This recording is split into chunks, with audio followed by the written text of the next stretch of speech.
Welcome back. It's Doug MPA. It is Wednesday, October 23rd, 2024. Thank you for joining me. I appreciate it. Joseph Coaster, thank you for being here. Anyway, this is my 3,000 subscriber live stream.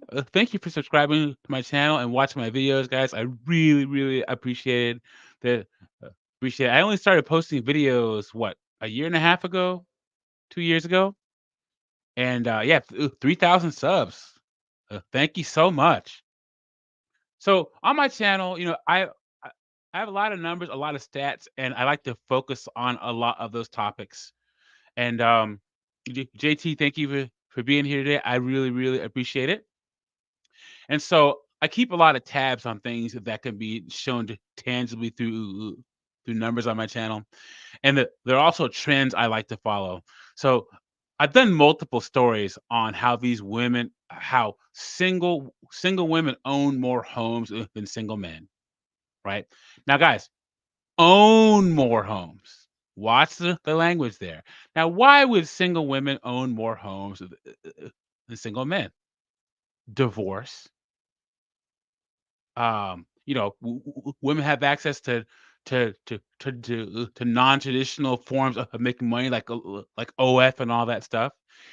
And women are taught to go to school and get some degree that nobody cares about, that aren't going to make them any money.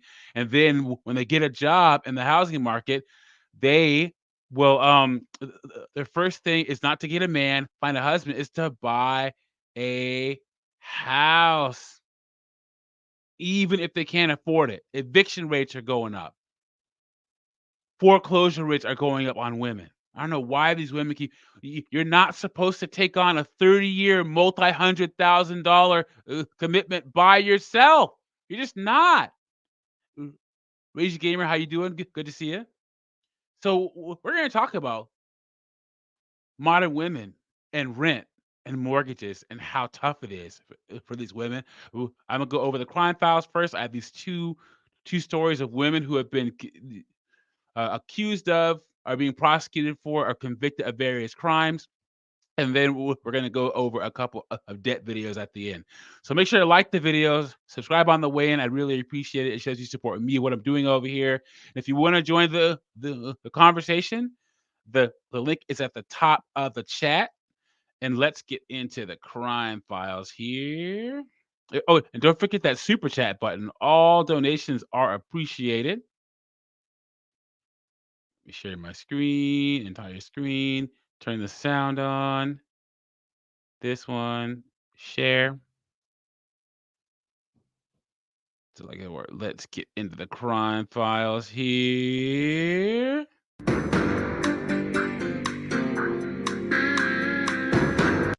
Tell you, man, one of the reasons why I do the crime files is because women still get the benefit of the doubt in society, guys. Men, we do not get the benefit of the doubt. If a guy commits a crime, he's assumed guilty until proven innocent. But you can see women doing some of the most nefarious, heinous stuff, and it's always like, oh, I can't believe a woman would do that. A woman will take out all five of her kids. To take out her husband for like insurance money.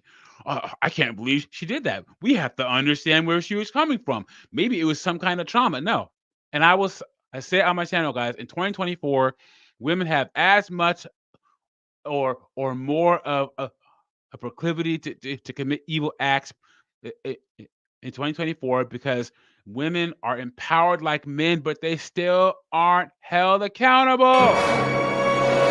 That's why. So let's get into this first one here. Driver was arrested this morning after losing control and slamming into a Salinas home. Happened just before 8 o'clock this morning. Nobody was at the house when it happened. Action News 8 reporter Brooke Kennebrew is live in Salinas with the aftermath. Dang, Brooke. Man, Brooke's kind of fine. Okay, Brooke, I see you. Dan and Aaron, a woman drove her car into this home earlier this morning. Now, neighbors tell me it's usually quiet, but this morning they woke up to the sound of commotion. Look at that, right through my God. Right through the front door. Jesus H. Christ. Right through the front window. Dang. People who live on Chaucer and Byron Drive say this area is peaceful. Tuesday morning was different. I don't know why they drive so fast. I can't figure that out. This is a quiet neighborhood. Salinas police say a 50-year-old woman drove into the living room of this home on Tuesday morning around 8. She was taken into custody and arrested for DUI. Although nobody was hurt, Salinas police say reckless driving and driving under the influence is a problem. Speed overall, I feel like over the last couple of years has increased. People are driving faster. People are driving more reckless. No, it's the fact that she was a 304 and she was driving drunk. How hard is that? We get DUIs almost on a daily weekend basis. It's not like it's just hey, we had this one DUI this week. No, it's multiple DUIs a week. Neighbors say folks And, I guarantee you at least over half of those are women. drive fast through this neighborhood all the time. That's what I'm wondering now. Why they're not even putting cameras up here to see. You can see, like I said, the ice cream guy. The ice was supposed to be slow for kids to come out and get ice cream, just jamming right through here. The people that live at the house weren't home at the time. They say the impact of the car knocked out the power, so Ring cameras didn't pick up the crash. Salinas police say they aren't tolerating this kind of behavior. People are getting killed. People are getting hurt. Properties getting damaged. It's whether it's 1, 2 drinks, whether it's 10 drinks, whether it's smoking weed before you drive. Yeah, Raymond, if you're enjoying the stream, you can come on up, my bro. Want that to be pushed out completely, that we don't want that to continue to happen. Police are still working to figure out how fast the woman was driving. They say people who are driving recklessly will face jail time and or pay a fine. Reporting in Salinas, I'm Brooke Kennebrew, KSVW, Action News 8. Whiteout, good to see you, my friend. All right. Then this one right here. Jeez, look at this. Woman arrested in Alabama after taking out her ex-boyfriend outside of a police station, you guys. Come on. Outside of a police station. Pyro, good to see you, my friend. Let's see what this is about. Well, a woman is behind bars because investigators say she shot her ex-boyfriend in Bel Air and then led police on a manhunt across the country. Now, that woman was arrested in Alabama on unrelated charges. Fox 26's Jade Fleury is live in Bel Air where those shots rang out. Yeah, Choma Agud, who is originally from Georgia. Dang, Jade Fleury can get it too. Look at this girl. All right. Is accused of being bold enough to shoot her ex-boyfriend here in front of the Bel Air Police Department, but Raymond, how you doing, my friend? I'm doing fine and well, thank you, sir. How are you? I'm good, man. I'm living just enough for the city over here. Yeah. Yeah. I always start my streams with a couple of crime file stories. Like I said before, we still have this visceral reaction when we see women doing crazy stuff. Oh, I can't believe a woman did that. What trauma was she under? Oh, there must have been a man that pushed her to this. No. Women have as much, if not more, of a proclivity for evil acts in 2024 because they are empowered like men, but society does not hold them accountable like men. I don't think it started just in 2024. I think it's always been that way. We're just seeing the police footage now. Yeah, I think so too, man. It's just like I do a lot of stories on my channel about those female teachers that are preying on their young male students. I think it's always been this way, but now there's they're actually getting caught for it because I don't know about you, but I have so many friends who their first time having sex was with their older babysitter, one of their friends' moms, all sorts of crazy stuff. I'm like, what happened to you when you were young? I'm telling you, ask your friends, guys. A lot of your friends had encounters with older women. Yeah, I don't know how old you are, but I I'm was 43. Okay. So I'm close. I'm a little farther, a little younger than you, about 36. And yeah, I didn't have the hot English teacher in 7th grade coming after me. That was not the case. All of my teachers were ugly, all Well, there's throughout that too. Yeah. school. Yeah, I'm telling you, I didn't fantasize about any of my teachers, guys. I don't know about you guys, but and then I'll just say it. Oh, remember, under the law, all minors are victims, and we're finally starting to see a turnaround because guys would contribute to the culture too. Oh yeah, he's 14, but he got to smash his teacher. Is she hot? No, and a lot of guys are starting to put that away. A minor is a minor under the law. He and she are both victims, and I've said this. I don't have any kids. I don't want any. I don't want any. But I always say, if you have any children, you have to check your son's phone and your daughter's phone to make sure that no one's texting them crazy. So Yeah, I definitely remember the sentiment was always that song "Hot for Teacher" was a hit for a reason. yeah. Back in the simpler times. Let's see what this Jade Flurry has to say. Hello, Jade. How are you? Oh man, Angel coming to the stage. How are you, my friend?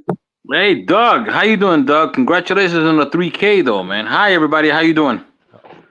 How's the so we're 2 weeks out, man. How's that campaign trail? Listen. I'm campaigning though, but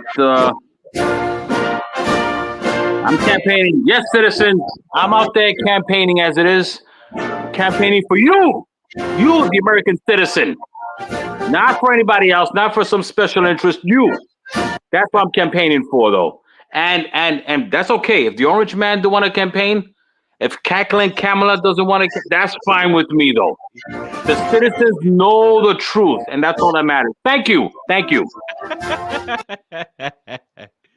Oh, you guys, hilarious. Oh man, always good to see you. So I'm reviewing the story where this woman took out this person. I think this is in Bel Air, California, and they caught her in Alabama. She took out her boyfriend in front of a police station, guys. Yikes! I know, right? All right, let's get into this. She was arrested nowhere near this location. 39-year-old Choma Agud arrested and accused of shooting her ex-boyfriend outside of the Bel Air Police Department early Friday morning. Bel Air police say they received a call about a woman following a group of people in a Ford pickup truck. Inside of that truck was Agud's ex-boyfriend. To avoid a confrontation, the group of people drove to the police department, and as law enforcement arrived to the truck, they say Agud circled around to the passenger side and fired. What else did we think this woman would look like? Jesus. Come on, you guys. So You what saw was this that? headline, huh? What was that name? Agud? Agud. Agud. I think it was a good. Yeah, who knows? Not a bad, a good. Agud. Come on, guys. When you see this headline, women arrested in Alabama. In Houston. Okay, it was Houston. You knew this is where it was going to end up. And guys, AJ and myself, if you guys don't know, AJ and I were twin brothers in real life. And you could Thanos snap 70 to 80% of American B-dubs off the planet and no one would miss them, and society would be better off for it. It's because of stuff like this. Stuff like this. Come on now. You knew. I'm gonna say it one last time. When you saw this headline, what else could have popped on the screen besides a picture like this? Come on now. And I'm black. I can say it. Into the vehicle. Her ex-boyfriend shot and sent to the hospital. Officers shooting back, but Agud drove away. Hours later, police all the way in Alabama picked up on Agud's vehicle driving on Interstate 65. The Alabama law enforcement agency says that she led state troopers on a chase before being arrested near the city of Pine Level. She was booked in the Montgomery County Jail on a felony of attempting to elude charge. She also faces charges of aggravated assault of a family member with a gun and aggravated assault of a police officer for the shooting in Bel Air. And we are told that Agood's ex-boyfriend is in serious condition in the hospital, and the Oh, he survived. Okay, that's good. Harris County Sheriff's Office says that if Agood waives extradition, she will be brought back to Harris County. Reporting from Bel Air, Jade Fleury, Fox 26 News. Man, Jade Fleury can run a That third is round good. knee. Jeez. She can get it, man. Look at Yeah, that. that is not bad. I know. All right. Money cash. I do have an MPA degree. It's a master's of public administration and policy. Yes, but I have one of those. And thank you for being here. I appreciate it. Rage Gamers just need a card to put up. Maybe a Visa Discover Amex version. I know, right? Something like that. I need to find my own race card. But so when it comes to mortgages and stuff like that, I find all sorts of TikToks just like this one. Having a mortgage is trash. Let's talk about why. In today's economy, a lot of people's mortgages are the death of them. You know what? Money cash. I'm gonna talk about. Okay, first off, I have a bachelor's degree and I have a bachelor's degree in public policy and a master's in public administration and policy, right? And the best advice I can give to you is move to DC. If you have an MBA, move to New York, move to Chicago, move to LA. If you have an MPA, move to DC. If you can, because you are worth a mountain of gold in the DC area if you have one of those. 2, the biggest problem with having an MPA is everyone has an opinion on the government, but nobody knows how it works. If you have an MPA like I do, I know how the government works. I've worked at city, state, and federal government. I have 6 years of schooling on this. So it makes it even worse when people talk about the government and they have no idea what they're talking about. Guys, the government isn't going anywhere. You can utilize certain aspects of the government for your benefit. If you want to open a small business, get a small business loan. There's all sorts of benefits. The worst thing you can do is not utilize the government with the tools necessary to get to where you need to go. Yeah, and on that point, if I could real fast, just Go ahead. remember, single guys, you pay the most in taxes. So Exactly. Yes. get the absolute most bang for your buck out of the benefits available to you. Yes. Yes. I meet all these guys, especially black guys. My demographic. Oh, the government, man. I don't know about the government. They talk about the government like they're freaking the Illuminati or something. Like, what are you talking about? And then also, guys, there's been a pushback against like 9-to-5 jobs, right? Which is one of the dumbest things ever. Especially by modern women. Guys, do not be afraid to get a cushy government job where you only have to turn your brain on 30 to 40 to 50% of the time. And you can focus on other things. You want stability and be able to have enough income to maybe make a side hustle into a business, work for the government. Also, remember things like you need health insurance, pensions and retirement plan contributions really help you too. I mean, I'm not a bureaucratic evangelical or anything like that, but if you can get plugged into a nice, cushy organization at an enterprise level, I mean, I've been doing enterprise level for 15 years now. It's gold. Yep. And you know, guys, I have a really good voice. You know, I karaoke a lot. I sing a lot. So it's one of my hobbies. And people are like, "Oh, why did you start singing when you were younger?" I always tell myself, I never wanted to live that starving musician lifestyle. You know, your favorite artist, you know, lived in their van before they made it big. I'm not the one, man. I'm not. I gotta have creature comforts in life before I take a risk. And that's one of the best parts about working for the government. I did that video called "The Dream Is Over," where that girl, modern woman, she works at the post office now. And she's like, guys, I've been working here for 5 years. I think that this is my identity now. I think that I'm gonna try to be a singer, or maybe I was destined for more. But I think I'm supposed to work at the post office. And good for her. At least she has a good federal job, and she's not starving. Yeah. I'm telling you, y'all can struggle all you want, but you can be comfortable and take risks. So anyway, that's my little tangent. On to this woman here. Having a mortgage is trash. Let's talk about why. In today's economy, a lot of people's mortgages are the death of them because of the rates, A lot of women's mortgages are the death of them. because of the payments, because people are losing their jobs. So let's go a little bit deeper. It seems to me like the American dream Yada, good to see you. Matt Alonso, good to see you, my friends. is becoming more and more like a nightmare, right? When you can no longer afford your mortgage, but you're in a 30-year term, what would you do? If refinancing would get you a higher rate than what you currently have, you can't go that route. You just lost your job. What are you going to do? I have a client who's currently in this situation. Her mortgage is a little less than $2,000.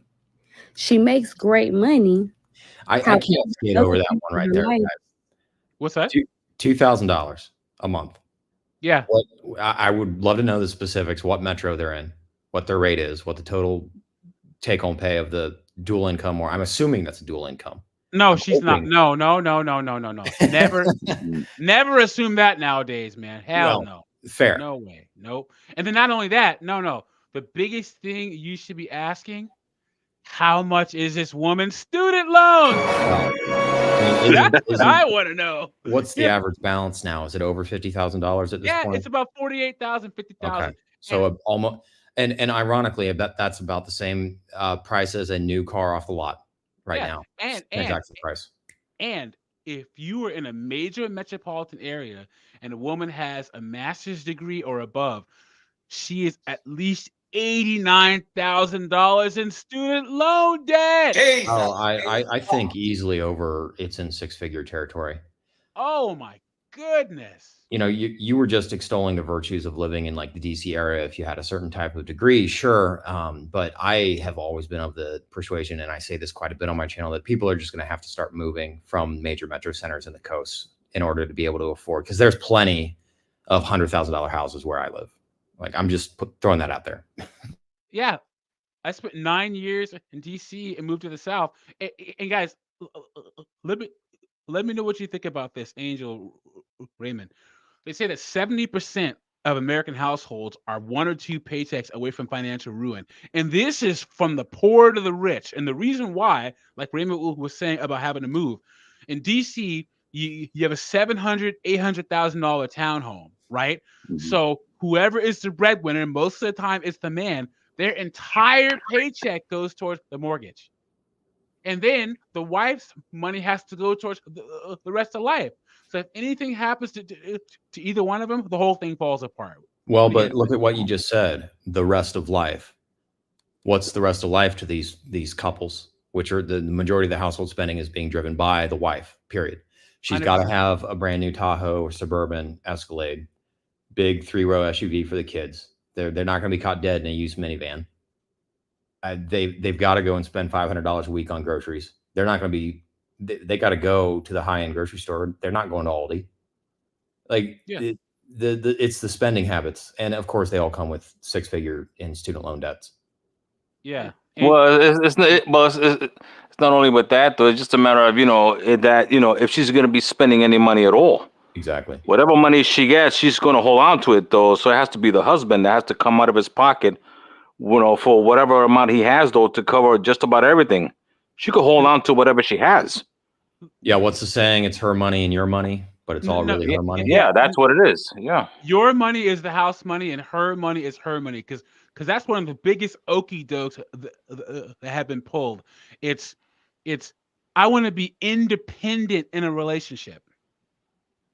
Men, we don't have that concept. When women say, I lost myself in a relationship, that's what you're supposed to do. It's called interdependence. Women want to maintain their individuality in a relationship, financially, mentally, emotionally.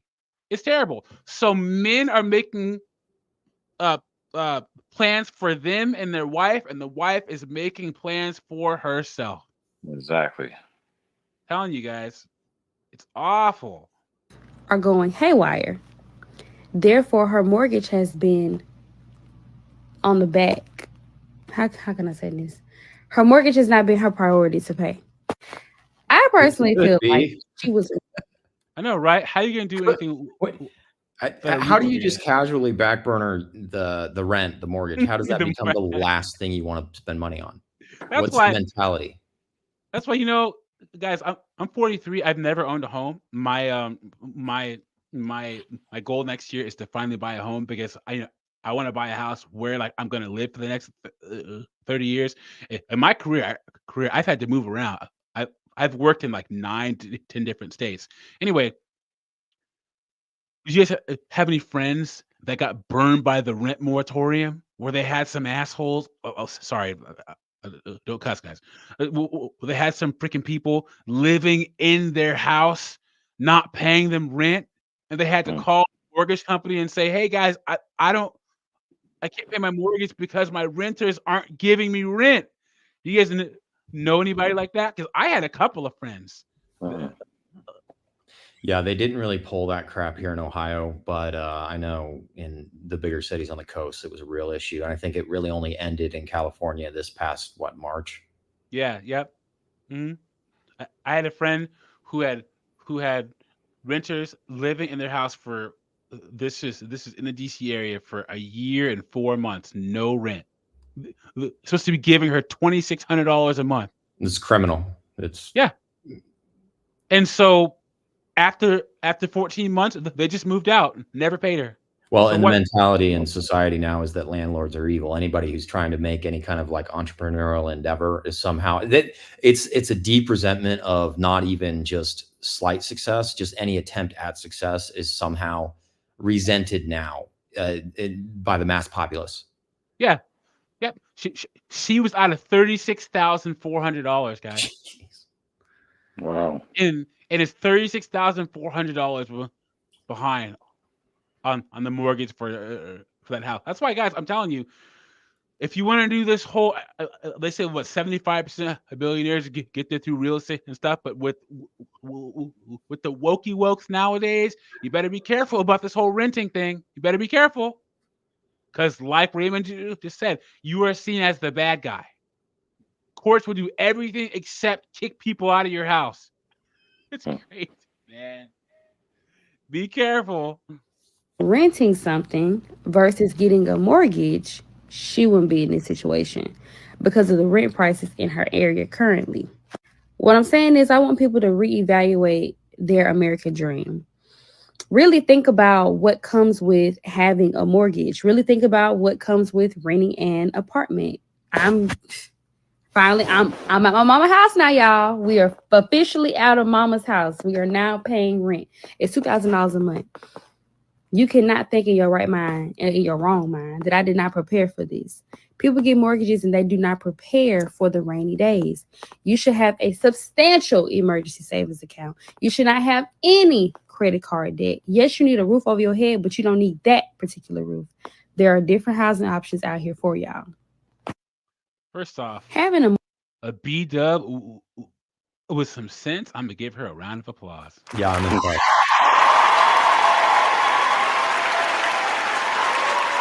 You don't hear that very often. I mean, quite frankly, these young ladies with heads screwed on correctly, they exist. They're so magnificently rare that even in the rare moment that you're going to find one, you don't know what to do. I agree. It's like Thomas Sowell just came out of your mouth. Edward von Mises? Like, what's going on here? and also, okay, I feel real bad for female STEM students, female engineers. Okay, guys, if we're nerdy and stuff, okay, as long as we get a good job, make a lot of money, you can kind of learn social skills later enough to get you a chick if you have enough money, right?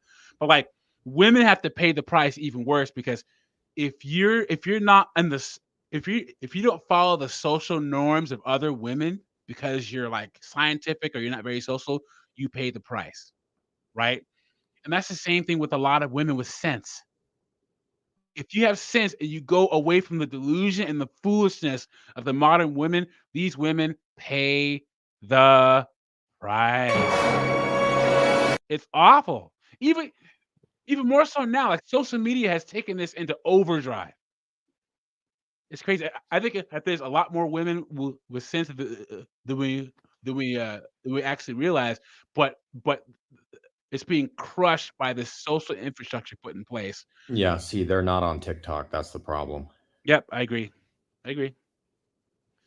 So let's look at the hard numbers here. The home ownership gender gap. Single women own more homes than single men. Now, guys, if the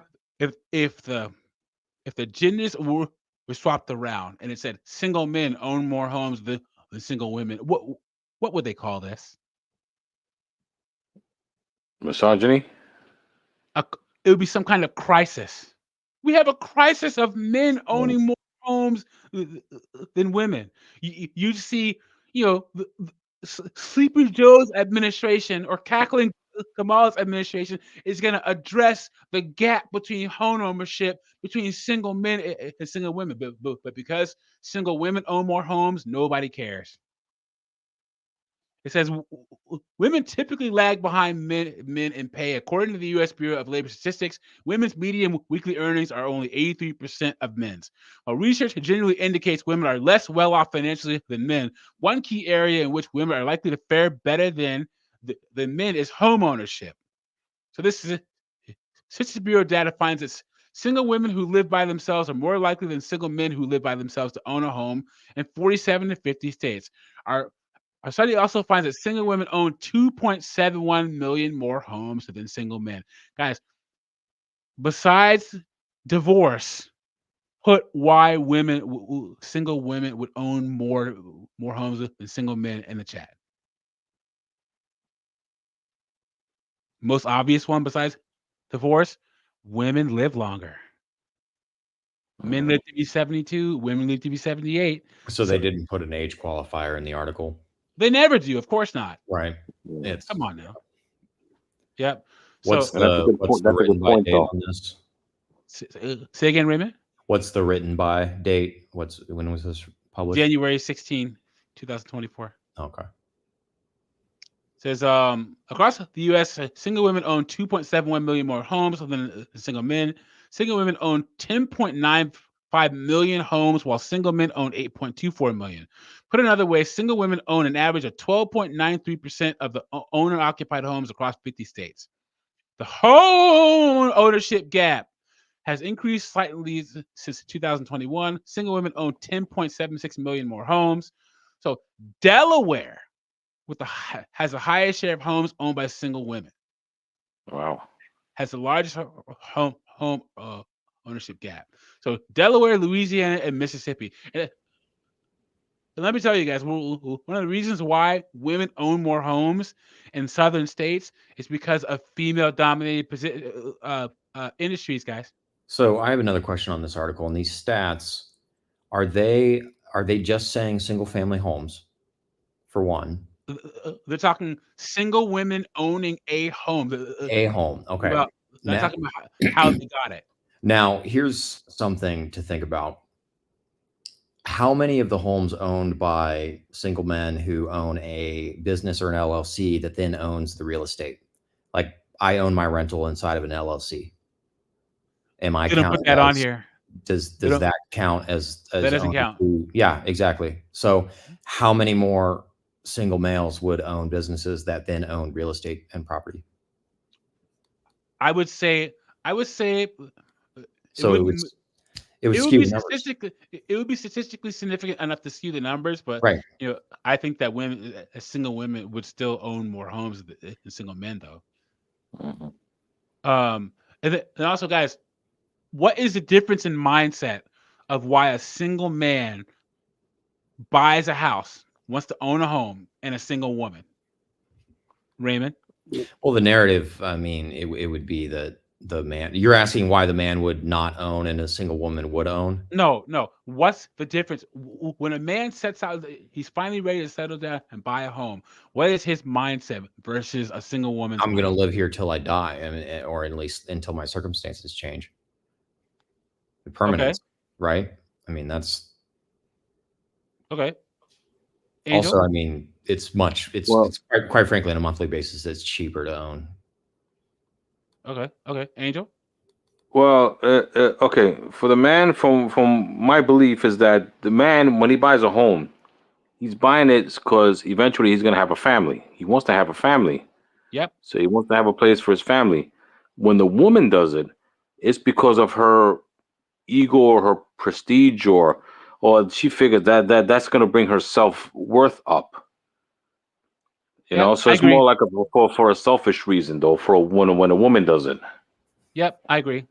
I remember reading a article that did kind of an expose on that. Angel, the author was talking about how basically the home has become the new status symbol, kind of like a wedding ring used to be a status symbol for women. Like, my man got me this rock, and of course that doesn't even enter in my mind because I don't date. Like, it's not part of my life, and so I bought the absolutely cheapest house I could. So my goal was to have the cheapest mortgage payment possible and have my rental pay the mortgage payment. So different priorities in life.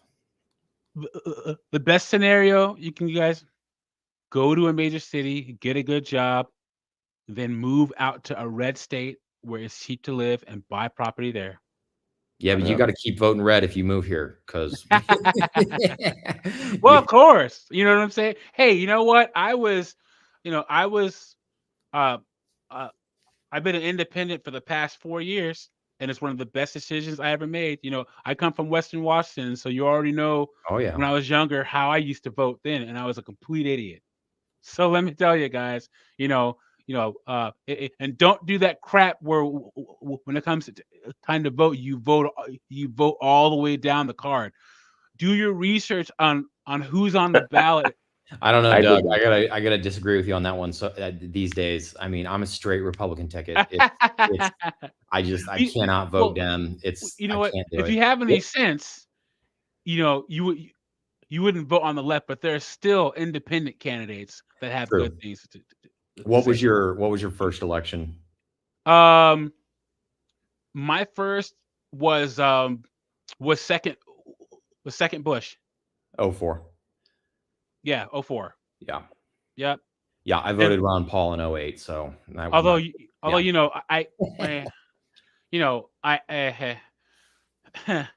the people. Okay, if you're gonna talk about DTs, say the Orange Man. People think that the Orange Man would be the worst person in the White House. To me, the worst candidate to have put in the White House would have been Mitt Romney. And why would I say that? Anyone? That's a good question. Why that? Why would you say that? What religion is Mitt Romney? I don't know. Well, he's Latter-day Saints. So. Latter-day Saints. Oh, really? Oh yeah, that was a huge part of Romney's. They are nuts, guys. Nuts. Well, I never knew that. The thing that Mormons have, and they're doing better than we're doing, is they actually have women that like their men, and they have a lot of kids. Yeah. Well, first off, MGTOW by Logic. Good to see you. So MGTOW by Logic has been a fan of mine for forever. We're OG mods on Pearl's channel way back when she had like 11,000 subs. Yeah, so he's in here. So I try not to bring race into a lot of things, but let me tell you about Mormons. Okay, I grew up in a military suburb outside of the capital, Washington State. So we had lieutenant colonels, doctors, lawyers around us and stuff. But in the 10 years that we lived there, like right around year 4 and 5, a bunch of the military families moved out and a bunch of Mormon families moved in. So I've never been religious, never been to church. But the first time I read the Bible was in defense against Mormons. Have you guys ever read the Book of Mormon? Have you Yeah, ever it's looked pretty through it? easy to it's pretty No, easy to no, never dismantle did. from No. an evangelical Guys, perspective. the Book of Mormon says that when Cain killed Abel, that God marked his skin as black. So all black people are the descendants of Cain, right? And before 1972, 1973, to become Mormon, if you were a black, if you had dark skin, you had to go through a forgiveness ceremony. Yeah, yeah. The Mormon religion sprouted from the mid 1800s, and the most racist time in the mid 1800s. No, if the United States was the mid 1800s, because they were trying to justify slavery. So they were so the South were using pseudoscience, religion, everything to try to keep slavery. And the Mormon religion and the Mormon texts are a reflection of that time. Look at it up. Yeah, In the early I'll admit I 70s, completely hold on real forgot quick. that. I The forgot early that 70s, the early 70s, the United States government threatened to take the Latter-day Saints' tax-free status away because they were so racist. Look it up. Look it up. Yeah. So yeah, I got a problem with Mormons. I'm Yeah, telling you. rightly so. I forgot about that aspect of it. Yeah. You know, shoot. Now, and all they did after the 70s and until now, they do the thing where they don't tell you about the magic underwear and the fact that they prefer that people of color not become clergymen until you're actually in it. Is it kind of like Scientology? Scientology keeps all the good stuff from when you've been in there for a couple of years, all the crazy stuff. Now, freaking LDS does that. You're like, wait, what? What's this about? But yeah, I'm telling you, I sat there, I compared the Bible to the Book of Mormon, and I was like, what is going on here? Yeah. So to me, I'd rather have the Orange Man than freaking Mitt Romney and the LDS and the White House. Yikes. Well, Mitt Romney isn't even a Republican. He's a neocon warmonger. I mean, he might as well just be Dick Cheney endorsing Kamala, to be honest. Yeah. Yeah, I agree. And yes, the Mormon Church is sitting on an excess of $400 billion. Oh yeah. Wow. 503C, baby. Oliver Kenneth in the house. Good to see you, my friend. But yeah. So that Mormon people may be nice, but the text that they proclaim to live their lives by has a whole lot of problems. It is most decidedly a cult. Yep. Yeah. Doug, I have a question. I always thought that Mitt Romney was from Massachusetts, though. Isn't he originally from there? Yes. Yeah. He was He governor. became a Mormon? Massachusetts. No. I always thought that was from, like, I don't know, maybe I'm naive a little bit, but I always thought they were from everywhere. From like Salt Lake Utah or City- something like that, you know? Salt Lake City has the highest concentration of them because that's where the church is, the tabernacle. But it's unlike other religions, it's not location based. And this actually happened. See, Joseph Smith founded the Mormon religion in Missouri. He found his tablets or whatever in Missouri. But whatever county they were in, I don't know if it was the state or the county that they were in, passed the ordinance that said, we got to get all these Mormons out of here. Literally ran them out of the state. And that's how they ended up in Utah. Okay. Yeah. Yeah. Doug, you know your history, man. I'm impressed. I'm telling you, man, Mormon, freshman, sophomore, juniors, senior year of high school, just surrounded by Mormons. And they're just like, oh, that's a good, that's a nice soul you got there. It would be a shame if anything happened to it. I'm like, no, heck no. No, no. So, but anyway, back to the subject at hand. So the state with the largest share of single women homeowners, Delaware, Louisiana, and Mississippi. And for men, it's New Mexico, North Dakota, and Alaska. You guys know that the cheapest state to go to school in, college, is New Mexico. By a large margin. Is that just for state grants, or what's the reason that they cite there? The tuition. So are you tuition talking across about the like board. the state university in New Mexico, or Yeah. just across the board they're not allowed to raise it?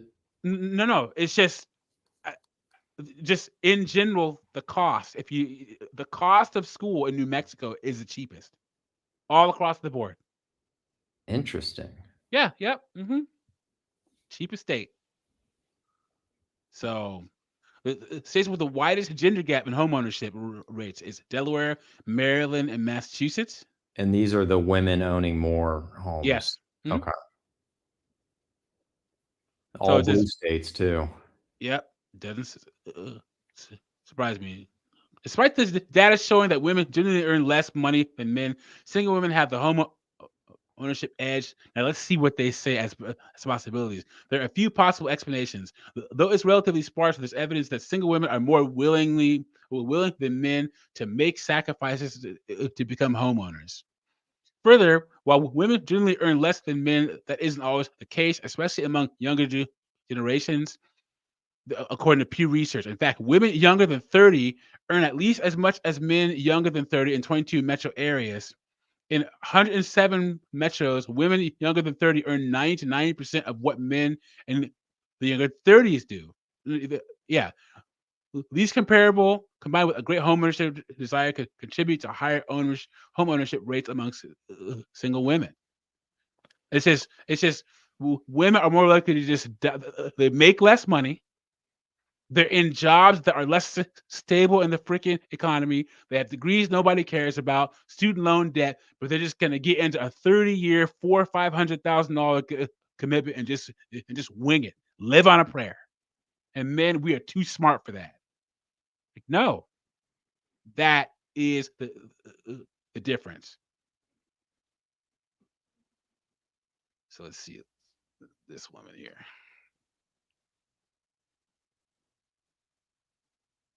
Did you know that mortgage literally means a death pledge? Like in French, I think that's how you translate the word mortgage, meaning that the deal dies when the debt is fully paid off. I need them to rename that expeditiously, because why did y'all just increase my mortgage by $500? Take the mort out, because it's not giving that this deal is dying anytime soon. Take the mort out. Add These women on TikTok, man, I swear to God. I don't know. I don't think she knows what the word expeditiously means. I was just about to say that. Jesus H. Christ. Viva la edge. Also, I got to be honest. This whole trend of Gen Z saying the word "giving" as a what is that? A total verb or whatever? It's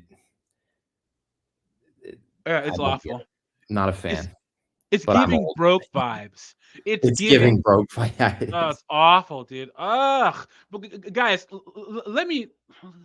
let's have a quick conversation about Gen Z. Guys, put in the chat what you think is the biggest thing wrong with Gen Z right now. Raymond, Angel, I'm gonna ask you your opinion, but I'm gonna go first. We have this concept called the wall, right? Women is 35, and I would argue men kind of have a wall too, because I believe that most men have an age, the average guy, where if they haven't made it by now, they're not going to make it. They're going to be where they're at, usually around like 33 to 37. If a guy hasn't become something by that age, and he's just an average guy, he's going to be average, right? But so I had the recession when I was young. I was 25 when the recession hit, and I was 30, 31 when it was over. So that stunted my group professional growth. So my generation was the first generation to have kids in their 30s. Like a bunch of my friends had their first kids in their 30s because we were stuck professionally. You have more. Gen Z's biggest problem is they set up a wall like no other generation, because so many of them are trying to make money in a non-traditional way. You don't have enough men who want to start in the mailroom and work their way up to the CEO office. You have this term called descaling the corporate ladder, where like men and women are going into corporate America and intentionally not trying to move up, right? So all this is is creating a time. All these influencers, all these musicians, all these wannabes, you're gonna have to get a real job. It's not a matter of if, it's a matter of when. And instead of it being 25 or 26, it's gonna be 35. You're gonna have a bunch of 33 to 34 to 35-year-olds in entry-level positions.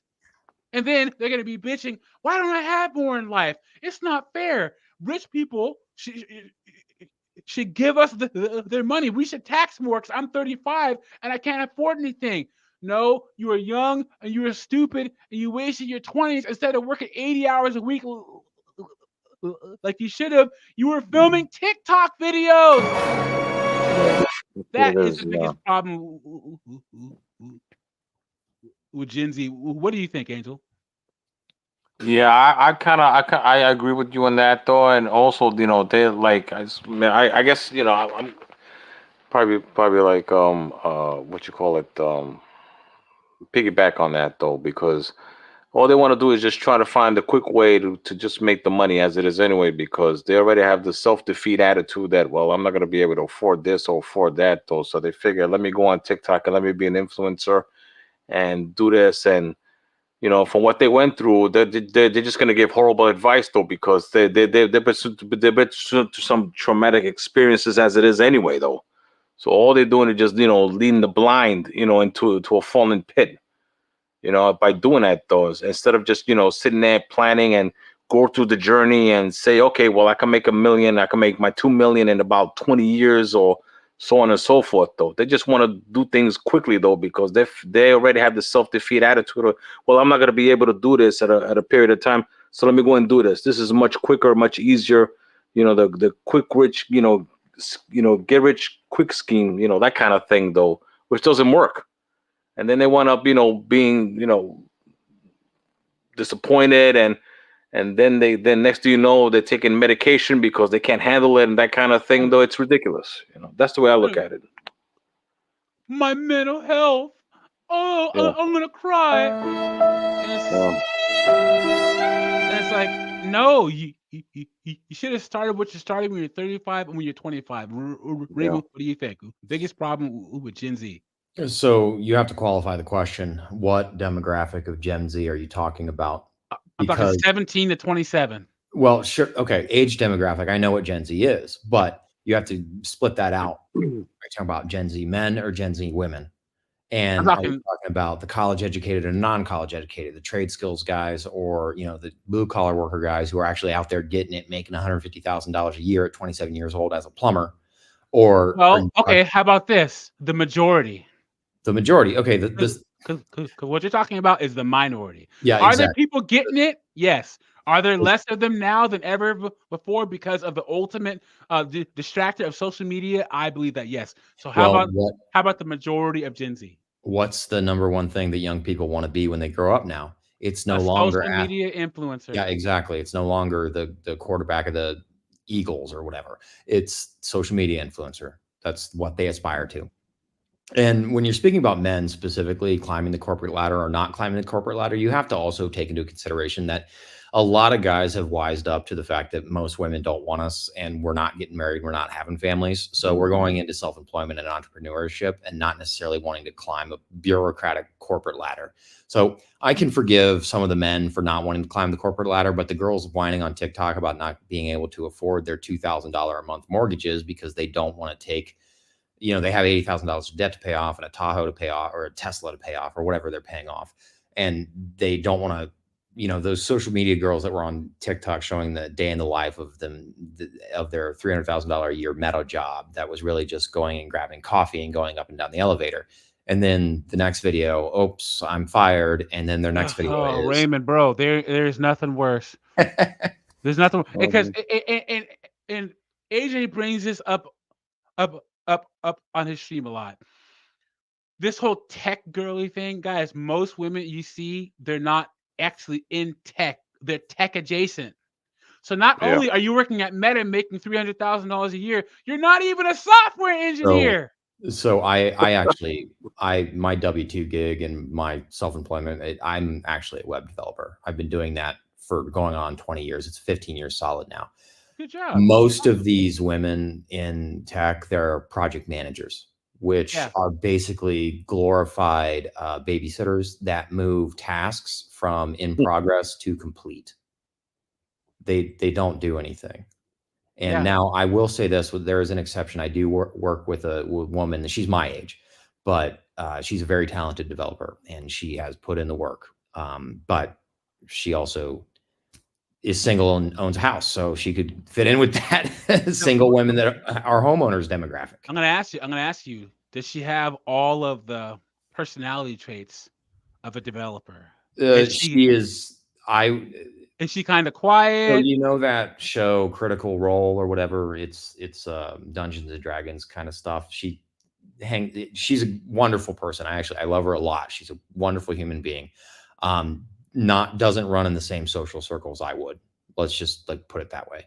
So more socially like Dungeons and Dragons type card turntable games, that sort of demographic. So but what I'm saying is the hyenas, the mean girls and hyenas would. She'd rather hang out with the Dungeons and Dragon type than the women owning handbags and heels and trying to get a Mercedes Benz. There it is. I keep telling you guys. Keep telling you. Yeah, and this is an exemplar. Like I remember having a conversation with her 5 years ago about how she was proud of the fact that she bought her car, $23,000 Honda Fit, brand new with cash, like 2 years after college. Dang. Wow. Very impressive young lady, but diamond in the rough. Yeah, for sure. Apparently is what I do. Was never giving Mort. It's giving living. And another thing, I want to be included in the rent is too damn high narrative now, okay? I want to be a part of that narrative. Why are y'all trying to be exclusive of those of us that sip the damn Kool-Aid that we should buy a house? Mortgage is too damn high too. Why am I paying this much to exist, to live? Because you're an idiot. That's why. I'm telling you, these women, guys, when I first moved down to the South, I met this girl. I was 42. She was 29, right? And she had a bachelor's degree in, you guys ready for this? Industrial organizational psychology and a master's in industrial organizational psychology. Jesus H. Christ. But she had just gotten a professional position. I think she got out of grad school making about $50,000. And what's the first thing she did? 3 months into her job, what's the first thing that she did? She bought a house. Bought a house. Wow. You're not even there long enough to realize that you actually like your job or not. And she bought a multi-$100,000 30-year commitment. Wow.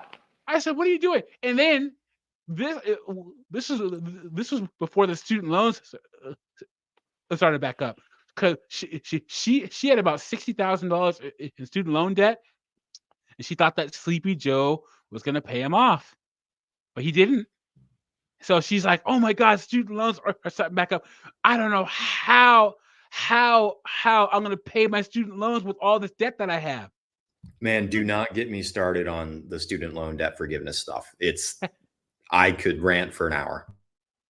I'll have to set up another live stream on that, because it's my favorite thing to talk about, man. I love talking about women and student loan debt. I could talk about it all day. I love it. I got some stories for you. Women own 70% of the student loan debt, guys. 70%. And they just keep going to these schools. Men are in on the scam, but women just keep going. And I talked about this last week. I'll talk to it again. Talk about it one more time. Women want to get a degree in something, not use it, because women are more likely to not use the degree, but then still command the respect of a person in the industry, although they only have the degree for it. I'm an engineer. I have a mechanical engineering degree. What do you do for a living? I'm a content creator, but you're going to treat me as an engineer. No, I'm not. No. I'm a lawyer. Well, what do you do for a living? I'm an OF, but you're going to treat me as a lawyer. No, I'm not. No. So do you lead? I mean, you have your channel name as MPA in it. Do you lead with I'm a MPA? I mean, I've never introduced myself as web developer. No, never. No way. Nope. And guys, if you get your education right, go to a state school and get it in something that matters, because no one's going to ask you where you went to school. Nobody. Never. Not once. No Not one. once in 15 years have I ever been asked. Ever. No one cares. Ever. All right, let's get To be housed. Nobody asked y'all to start building houses. We could all be out here frolicking in the streets, lollygagging outside. We could be, but y'all decided to do all this, and then now I have to pay for it. Now she has to pay for it. Listen to these women's language, guys. Listen to the subtle language. Who is that? Who's making her pay the mortgage she signed up for? I'm confused. That's the same mindset that they have on these student loans. Yeah. Well, now I have to, and someone maybe QJ, good to see you. Well, that's the mindset that's how the girl ends up with the brand new Nissan Altima at the 26% dealership. It's because she got a flat tire and didn't know you could go to a Walmart and get a patch kit for $17. Right. Exactly. Did I ever tell you guys how the 2015 Forward Nissan Altima became the Keisha Mobile? Oh, I know all about that. It's a great story. oh, go for it. No, it's basically I don't know if it's specifically what you would say, but it's basically the single mom with 3 baby daddies car. I mean, that's because Nissan basically they gave approval for that car to everyone, no matter. It was basically a no income loan. They would sign you up for $300 a month payment. Because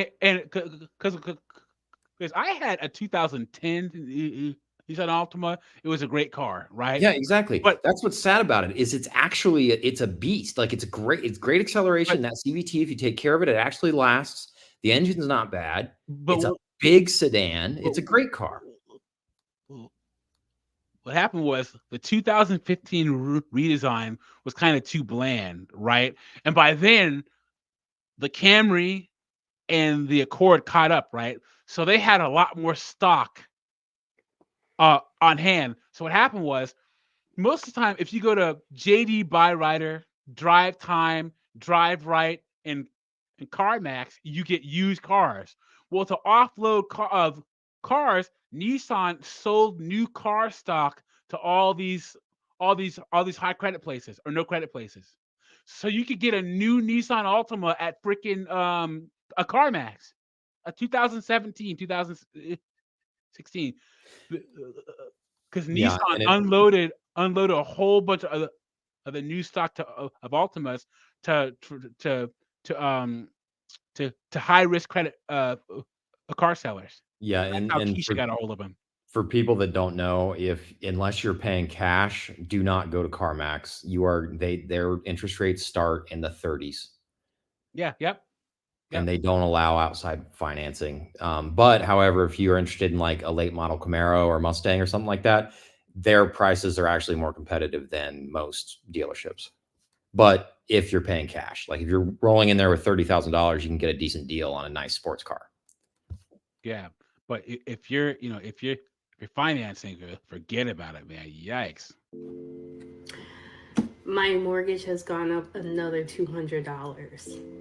So over the last 3 years, my mortgage continues to increase $200. So over the last 3 years, my mortgage has gone up $600. And it's shocking. Now, do you see a ring on her finger? Of course not. Another single modern woman made a multi-$100,000 30-year commitment all by herself. It is very shocking because I don't feel like people talk about this. Like, people are all, often glamorizing home ownership, but not really talking about the reality of home ownership in today's economy. So not only has my mortgage gone up, my HOA continues to increase every year. And okay, so you gotta stop it here. So I'm assuming she's talking about escrow payment with the principal and interest. So that's how most of them go up. Yep. Yeah, exactly. And so I'm assuming she's in an HOA. So I'm assuming she's in a rapidly appreciating housing market or subdivision. she's probably sitting on enough equity to get out of that loan. But I mean, good luck in this market. You're pretty much trapped in. And if you're in an HOA, that's just you're signing up for trouble, in my opinion. Let me show you guys something real quick. So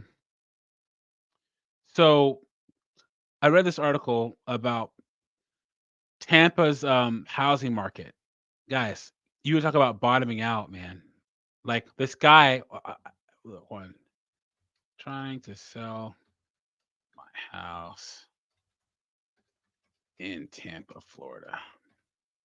Yeah, Florida's toast right now because the insurance, nothing's insurable. Yeah. Well, so the story was about this guy. He moved from DC to Tampa, Florida in 2021. Now he wants to leave because of the hurricanes. He bought a $550,000 house in 2021, put $50,000 worth of upgrades in it. It was he tried to sell it for $621. It's been on the market for 9 months and not one offer. So now he has down to $554, and he can't get rid of it because he's in Tampa, Florida, where all those hurricanes are coming through. I never understood people's obsession with Florida. If when I retire, I'm going to retire to Arizona or Vegas or Texas. Yes, those are the best places to go. Yes, I could tell you that for a fact. You ain't got to worry about no natural disasters or earthquakes or anything like that, though. All you got to do is just deal with the heat, and then that's it, though. You deal with the heat, you'll be more than good. I know. I'm already out in Summerlin, so I love it, though. It's great. It's beautiful. Make sure to stop by Roberto's, the burrito place, and then honestly, go buy freaking El Pollo Loco for me, man. That's some good stuff. Oh, yeah.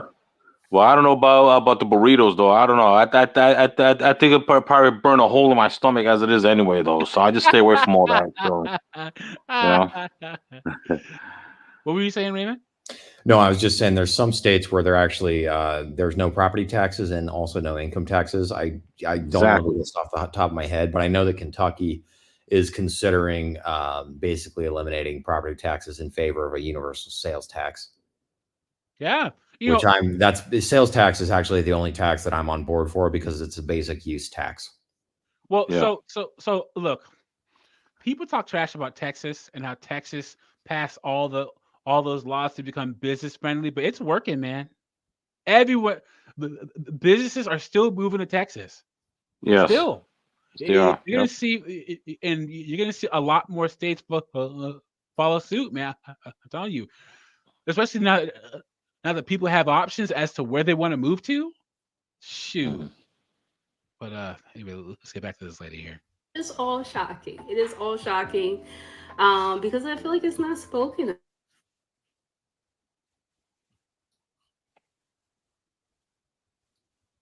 There it is, guys. South Florida.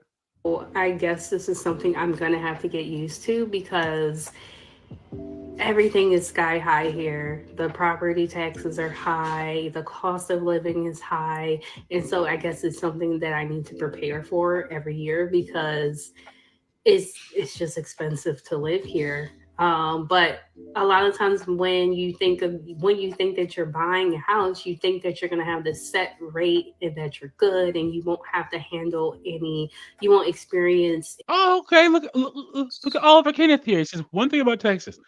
They increased the Texas franchise tax threshold to $2.47 million in revenue. If you're in less than that, no tax. Okay, that's good to know. So I want to go back real fast to the Black Man Travel comment you had up on the screen. Remember, the market is only appreciating on paper. The value of your home is only what someone else is willing to pay for it. Yeah, 100% true. Yes, that's true. Yeah. Yep, I agree. Because you can say it's worth as much as you want. If no one's buying it, it ain't worth anything. Exactly.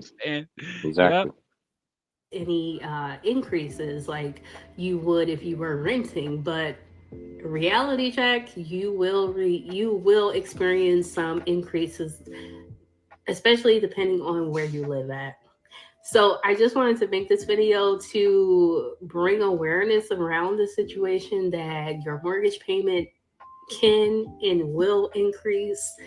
And that if you are thinking about buying a house, like, make sure you go into the process being fully informed and aware of what you are signing up for. And One of the $600 over 3 years is heinous.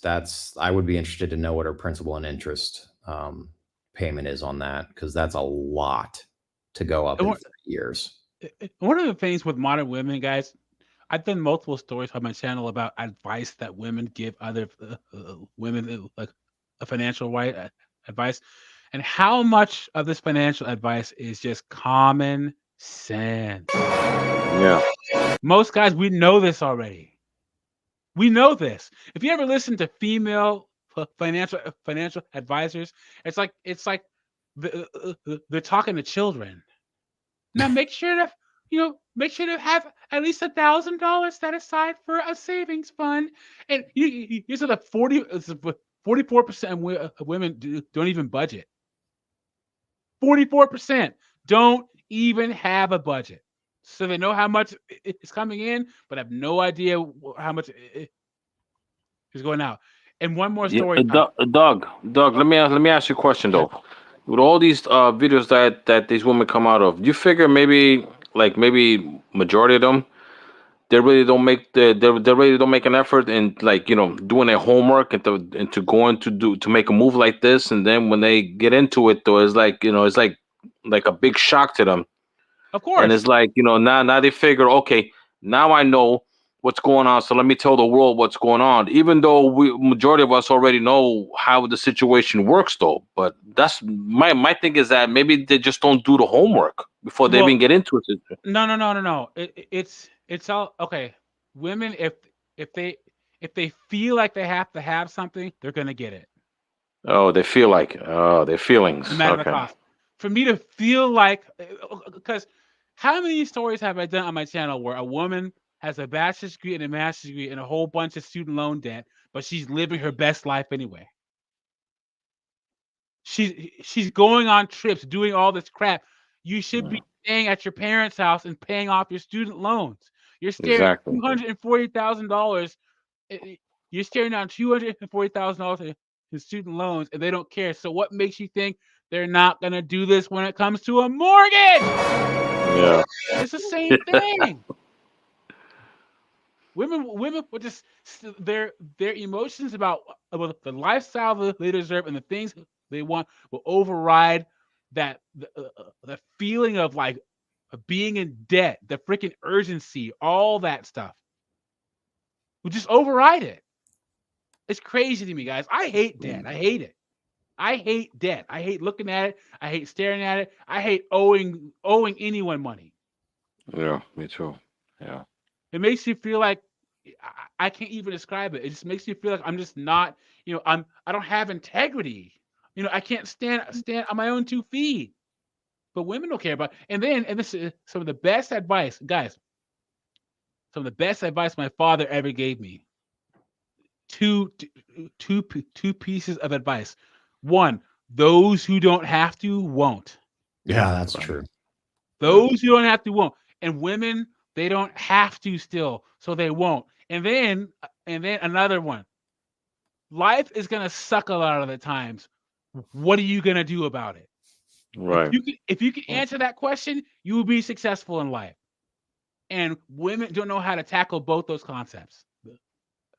That's the problem. I'm telling you, it's so this article says why more millennials regret buying homes pre-pandemic. This is June 15th of 2024 because millennials are anyone after 1981 to 1996, and this is the first generation where these women felt the need to buy a house over finding a husband. Because millennials, those born between 1981 and 1996, have faced unique challenges in the housing market. Despite a housing shortage and rising prices, many took the plunge and bought homes in their 20s and 30s. However, a significant number of these homeowners are experiencing buyer's remorse. According to a recent report by Real Estate Watch, 90% of millennials regret their first home purchase. Jesus H. Christ. Oh my goodness. Did they say 90% as a 90%. now is that single women millennials or is that millennials in total? This is millennials in total. I just don't believe that stat. I'm sorry. I would need to know where they're getting that from. That feels really high. I've seen around 70, but I didn't think it was 90. Well, I saw like last year I did a video about it was about 72%. So maybe from 2023 to 2024, I don't know. But it says But also, why would they regret buying pre-pandemic? That was before the runaway hyperinflation in home values. no, wait. Why more millennials regret buying homes pre? Oh, I thought this was maybe this would to say post-pandemic. I don't know. I don't know. Interesting. Yeah, because the 72% was anyone that bought a home between 2020 and 2023. It was about 72%. Yeah, that cohort, absolutely. There would be some regret there.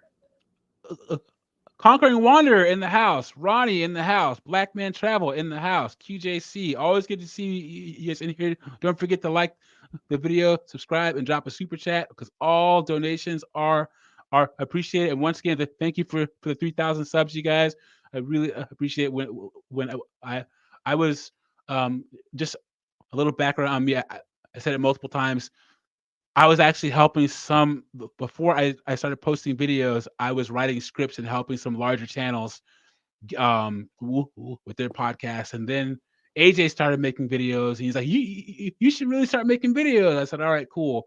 So that's why I started. But some of your favorite large channel content creators, you'd be surprised who I've written scripts for and help guide their channel. Now, me guys, I have a day job that I truly enjoy. I got that sweet spot. So, I don't want to get super famous. I don't want to make this into a full-time thing because I don't want to lose my day job. But it's just a hobby of mine, and I just want to make a little money for for posting content. And even now, I still help certain people with content, how to find content, writing scripts, and the flow of their videos and stuff like that. But yeah, anyway, but could I have counted on 3,000 subs? No. So thank you guys for subscribing. I really appreciate it. Let's get back into this. It says, here's why more millennials regret buying homes pre-pandemic. One of the primary reasons for millennial homeowners regret is a financial burden brought on by high interest rates. According to the report, 25% of millennials cited high interest rates as a key factor in their regret. Before the pandemic, interest rates were already on the rise, making mortgages more expensive. With many millennials already carrying significant non-mortgage debt, 85% have some form of it, with 22% owing more than $50,000. The additional burden of high mortgage payments has been overwhelming. And the inadequate financial preparation, many millennials enter the housing market with less financial preparation compared to their previous generations. High level of student debt coupled with stagnant wages left little room for substantial down payments. Poor timing and market conditions. The timing of their purchase also played a significant role. Those who bought homes pre-pandemic often faced higher prices and competitive bidding wars due to the limited supply.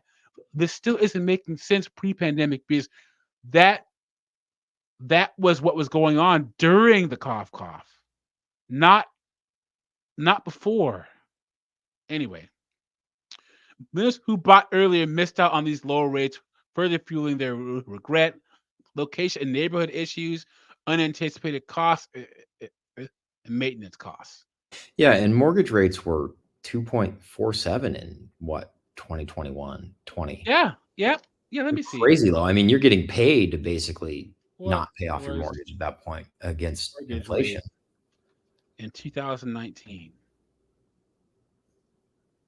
Yeah, mortgage rates in 2019 were like 3.2%. Yeah, I think that I have noticed an incredible amount of lack of editing and quality in a lot of these articles that get put up on like Business Insider and stuff. Yeah, whenever you go on my yeah. channel, it's just they're impossible to get through for one, and then the editing or the flow doesn't make any sense, and then they just stop. And they're not making a point. Well, look at this. It says Sean Fisher AI editor. So odds are he freaking AI'd this bad boy. Wait, does it actually say AI? It says AI editor. Oh, so that's I don't know his title. Okay, I see. Okay, so maybe he used AI to put yeah, but he's talking about post cough, not pre. I don't know what he's talking this about. is Sorry about that, you guys. I thought this was a lot of the articles I peruse over, but I want to actually react to them while I'm on the stream. So anyway, but yeah, he bipped that one. So let's get to this one real quick. My mortgage went up $1,000 and I am not okay. So let me tell you guys, for the longest time, people will be screaming from the hilltop, home ownership is not it. Like, don't rush. And I will just be like, I don't understand it because I'm literally chilling, like cheaper than rent. Emoji Mr. in the house. Always good to see you, my friend. And Carlos X in the house. Always good to see you, my friend. I was bamboozled. So she was bamboozled, Raymond. Of course she was. By let who? me tell y'all what they do. Right. Do not tell I'm gonna y'all. keep asking. I know. Always ask who's they. Who's they? Well, they want to keep me down. They want to take my money. They want to. Who is they? So they do an analysis every year from, at least with the mortgage that I got, right?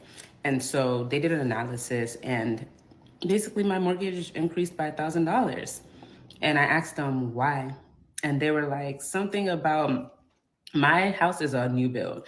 And so I guess they charged me for the taxes when it was just the land for 2 years. Then after year 2, they add the taxes with the house actually on it. And they were like, yeah, your builder is supposed to tell you. They didn't. They didn't. I bet that was Lennar. So this is a common swindling tactic to get you in the door for a lot of these big developers. And if you like, I'll be honest, my dad's in construction for 50 years. I grew up building houses. They renovate houses. That's what I do. I do that and web development.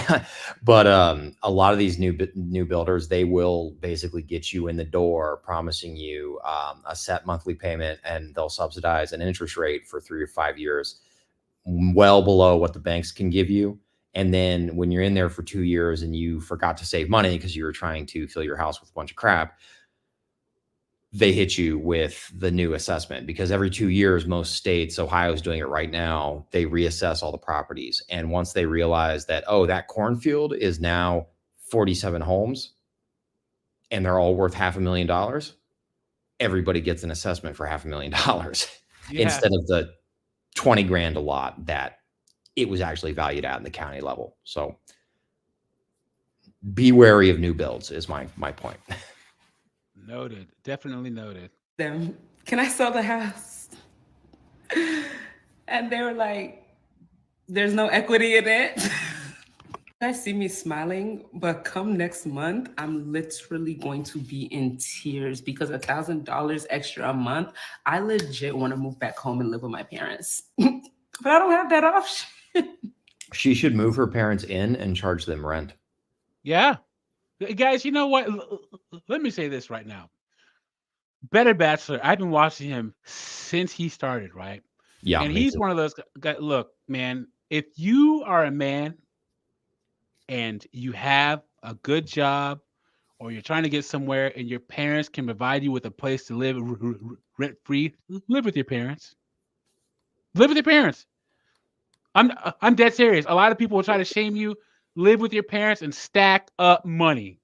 Don't be like, go ahead. No, the biggest thing I was going to say is that if like young guys are listening and you're like maybe in high school, you're 18, you're 19, 20, you haven't really gone to a college or anything yet, you don't know what you want to do career wise. if mom and dad want to put you up and they'll charge you like $250 a month, clean, make them dinner, whatever, but go out and get 3 part-time jobs and just stack up cash for 4 years. Because if you go from 18 to 22 and you can easily, if you have no rent or you have a very low rent, you can easily save $25,000 to $50,000 a year. I go all around this county and I see billboards, literally billboards for second shift factory work, $22 an hour. No, that's not going to be great, fun work, but it's second shift and it pays and you get great benefits and health insurance. And if you have a situation where you can live with mom and dad and stack cash until you're 22, 23, 24, all of a sudden you got $100,000 in a 5% high yield savings account, or you throw it in a good growth stock mutual fund and you get 7%.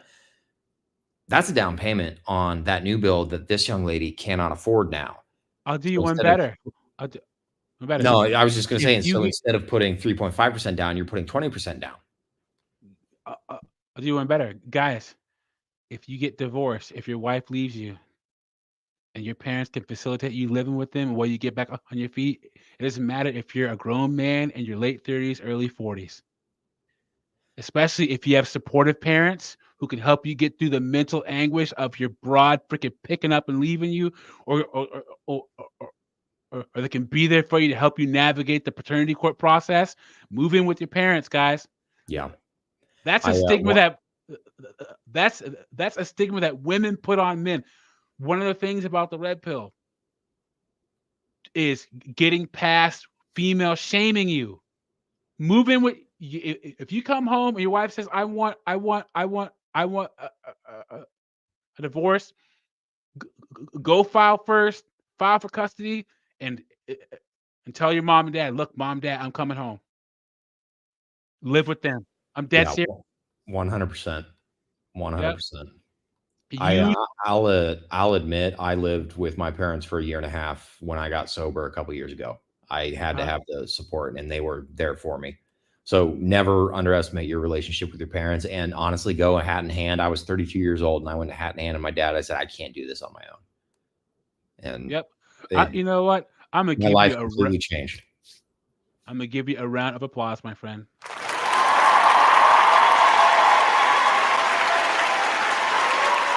Yeah, but I mean, don't ever underestimate familiar support. I think that's one thing in our culture now that we've lost. Well, we don't have 2-parent households anymore, but respect your elders and respect your parents. I mean, that's why it's in the 10 Commandments. And also, your parents accumulated to be there for you as their child.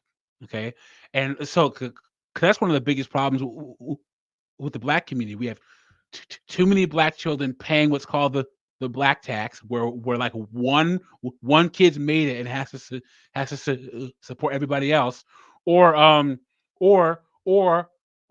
single mamas have to move in with us because they can't afford to live. There are less and less parents who can afford to be there for their children in their older age. Utilize that resource. The only reason why you wouldn't move in with a good set of parents is because of the threat of the shame of women. Guys, don't let women shame you. And you know what? You live at your parents' house. Don't date. If you don't date, you live at your parents' house, you don't have to worry about it anyway. Who cares? Anyway. I'm sick. I'm sick. Honestly, don't buy a house if you're single. Buy a house when there's 2 incomes coming in, because baby, you gonna need it. So I need to qualify on that one for her. Don't buy a house if you're single. If you don't buy that house when you're single. I've bought 2 houses now in the last 3 years, and I don't date and I'm single. And one is completely paid off. And buy the right house for you if you're single. That's what I would correct her. Yeah, I would agree. 100%. It's just and guys, we live in an upwardly mobile society. I've worked in Washington State, Texas, Arizona, Pennsylvania, Maryland, Nevada. I said Arizona, right? Oh, Texas. You don't know where your next opportunity is going to be, guys. You got to be upwardly mobile. And as the cough showed with freaking rent moratoriums, oh yeah, I'll buy a house and then rent it out. You see how that went for a whole lot of people. Keep that in mind while you're trying to become something, guys. Don't chain yourself down to a place. Don't do it. Buddy Bishop says, Doug, the women move back in with their parents and start buying liabilities with all the extra money. Example, new car, partying trips, clothes, shopping weekly, and end up more broke than before, 100%. Women will be getting into debt living at their parents' house. Emoji Mister says, also, the women move back home and end up getting pregnant and having more kids, which is more debt. 100% true. I agree. So this says, buying a house has ruined me financially. A North Carolina woman accrued $65,000 of debt to repair a historic home she bought. Here's what she learned from her situation. It says, building your wealth with real estate could be considered a sound financial move. That is, unless the property becomes a money sinkhole. That's exactly what happened to Samantha Barker, the creator of Make Money Online TikTok account, because all these women are some kind of financial experts now, guys, right? All of them have some kind of financial advice. I'm some financial advisor. Jesus H. Christ. Just saturated with them. My channel's called, Samantha Financial Guru, but let me tell you about all the mistakes I made in the past. It says, who bought a 1940s ranch-style home in central North Carolina last year, only to discover that it was unlivable. For the sake of transparency and accountability, Barker laid out all the mishaps she'd encountered during her home buying journey. Uh-oh, guys, watch out with anything that women call a journey. Watch out. In a since deleted viral video, her debt Why did you delete it? because it got so much traction, I'll bet. Yeah. Buying a house has ruined me financially. So what exactly happened? It all started when because I was going to show this TikTok, but it's gone. So what exactly happened? It all started when the biotech scientist Barker had discovered how much work was required to make the historic house safe and livable. As a result, she has since borrowed roughly $65,000 to fix up her newly purchased home. Prior to her first foray into real estate, Barker said she had been diligently saving for retirement, all while paying off her student loans and car payments. Despite online backlash about some of her decisions, Barker wanted to share her experiences so that others in similar situations wouldn't think that they did something wrong. So what happened? In one of her follow-up videos, Barker admitted that she knew the home was more than 80 years old and needed work when she bought it. According to her, the seller didn't disclose that there were any major problems, nor did the home inspector she'd hired. So that's the thing with freaking the cough and beyond, guys. It has changed the market of selling homes. So many people bought homes in a rush. No inspection. Buying a home out of state without even setting foot in it. That's changing now. That the no inspection thing, that's people are bringing that back. It's the market's cooled down quite a bit, especially since the NAR settlement this past summer. I sure hope so, man, because a lot of women got fleeced. And before we get off this article, I want to go in on this girl because I remember that TikTok now that we're talking about this, and I actually have taken a house down to the studs and renovated it myself with all my own money. I can tell you exactly where she went wrong. Oh, go for it. Okay, so if I remember from the TikTok, I saw it 6 or 7 months ago, I think. She basically wanted this, like, what did she say? It was a little ranch style. It was like a 50s style, 2-bed, 1-bath. And I think it was in North Carolina or something like that. And she basically said she bought it super under market. She was out of state, and it was basically no inspection, like you said. She gets in there, and it's not quite exactly what she expects. She said it was 80 years old, built in the 50s, which I guess that would be 40s, so that would be 80 years. the number one thing that she made the mistake was she did not hire an inspector, and she was probably pressured into this by a realtor who was just wanted that commission. She also, a lot of the choices that she made and things that she said were deal breakers were like aesthetic decisions. It's an old house. The floors are going to sag in an old house. My house is over 100 years old. Every single floor is cupped and they do sag. And my rental that's in town, it's the oldest date I found out it was 1848. It's almost a 200-year-old house. Every single floor is cupped and sag. And actually that house, I had to raise the north wing of that house 2 inches and rebuild some of the foundation and then correct a lean to the north facing wall that was out almost 6 inches at the second story. It's like, these historic homes are beautiful, but they do have a tremendous amount of work that sometimes has to be done. And luckily I, grew up with a construction background and have the sweat equity resources, basically skills equity resources that I can reach out to like some contractor buddies of mine and in my dad's network as well to be able to renovate that house. But one of the biggest things is they get this starry-eyed version of what this is going to be like based on the 1.5-minute TikTok video or the YouTube video that they watch, because that couple or that single girl on TikTok that has 1.2 million subscribers did it in 30 seconds. And she thinks she can be the next viral thing because she looks vaguely like that girl and she can renovate a 2-bed, 1-bathroom house too, right? That's the thinking. But it doesn't sound like she went into this with her eyes wide open, and it was more like she was going into it with her eyes wide shut and then got bit by probably some contractors that took advantage of her, but then also probably just the simple fact was she wanted to do more than she could afford. Yeah. You're talking about skills. This one girl that I know, well, this one couple I know, their daughter, who was 25, 26, graduated from a university with a marketing degree, because of course, and she works for this big nonprofit. She makes about 55, 60, and she's 26, or she's 27. Anyway, she bought a house, a townhome, and all sorts of stuff wrong with it. Like they had an inspector that she didn't know that did this bad inspection, and the seller didn't say anything. So she moved in there. There were all these problems where, well, her dad has a whole network of contractors and all these guys, because she's this cute little blonde girl who has a dad that knows everybody. She pretty much got all the repairs on the cheap, all of them. And she's like, I got.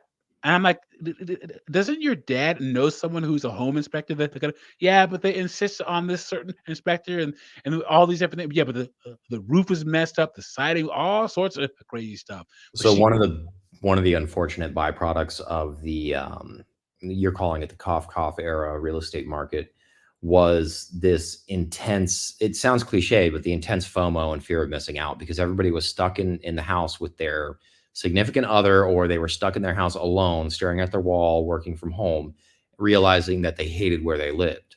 Yep. And they wanted to move, and they saw an opportunity to relocate to a quote unquote lower cost of living area, which, by the way, lower cost of living is a personal choice. It's not a geographic location. I agree. Your personal habits determine what your cost of living is going to be, because so I live close to like Troy, Ohio, and one of the biggest, the two biggest cities that this city saw influx in from 2020 was New York City and LA. And I guarantee you that all the new Teslas and all the 3 Cybertrucks I see, and it's a 30,000 person town. There's 30,000 people that live in this town, and all of the new like the entire downtown square has completely transformed in the last 3 years. They brought all of their shopping habits, spending habits, and buying habits with them. And all of the real estate skyrocketed since 2020. Yep, sounds about right, man. Sounds about right.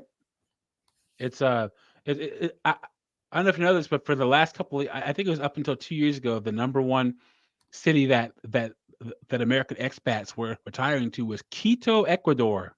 And the last time I had a second job was in 2017, and this one young girl from Ecuador had just, she won the green card lottery because she had family members here, and she was working at Lowe's part-time, and she's like, yeah, Quito's completely changed because all these Americans are moving down there, and they're parts of the city where they celebrate Thanksgiving because there's so many American, like they have Thanksgiving festivals down there.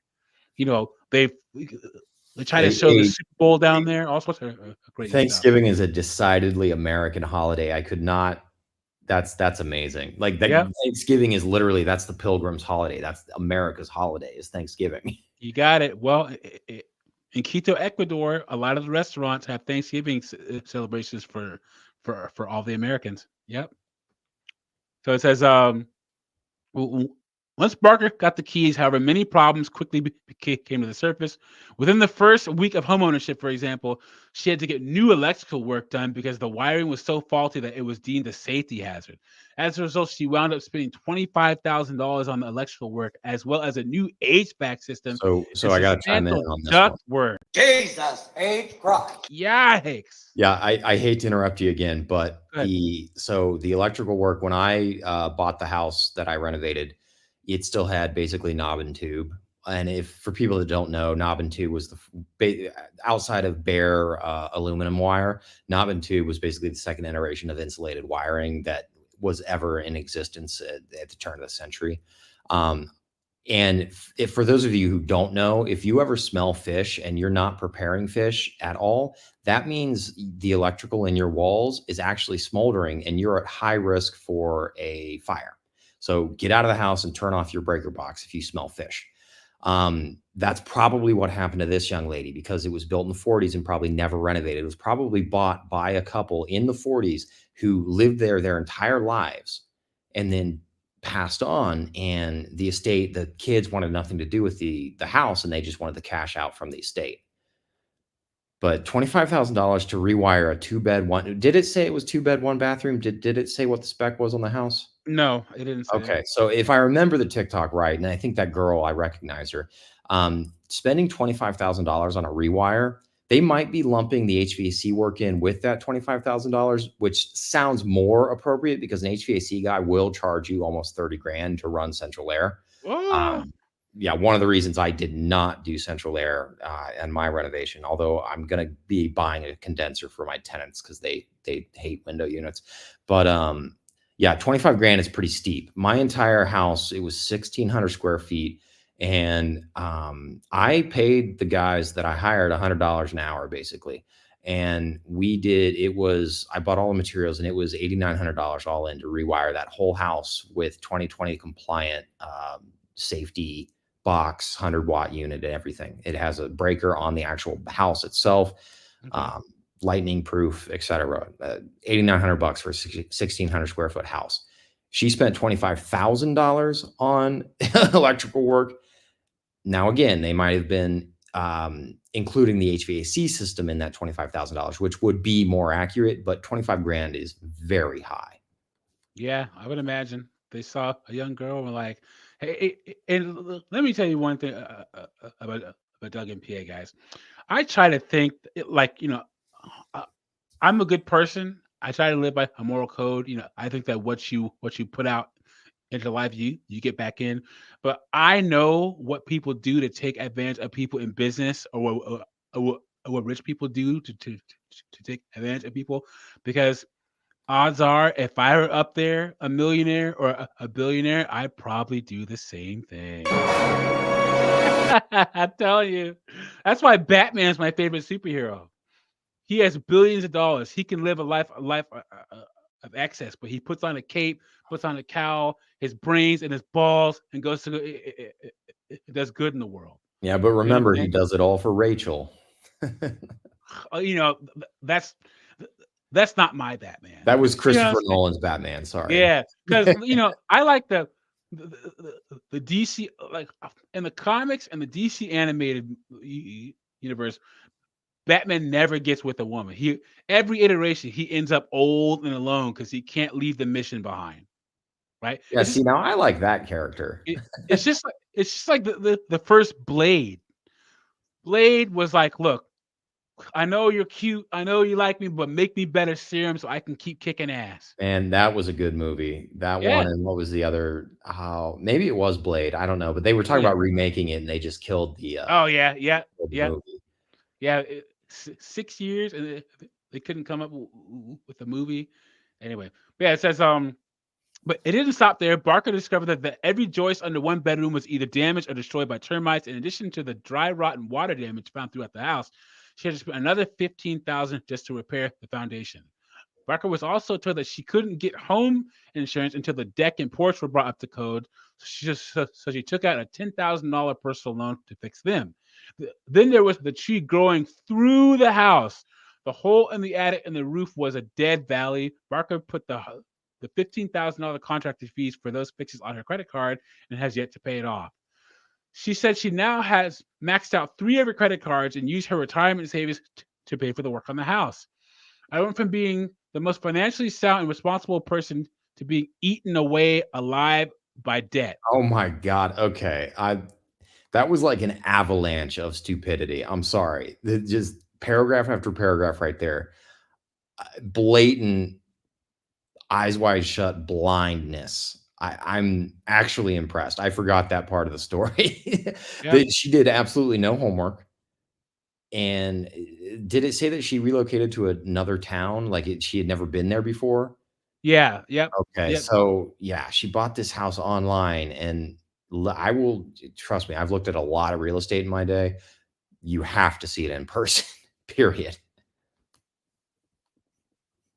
Yeah, man. That's just, I'm actually impressed she made that many mistakes. That's sad. It's sad. And yeah, that 15,000 for foundation, she probably hired the most expensive contractor she could find.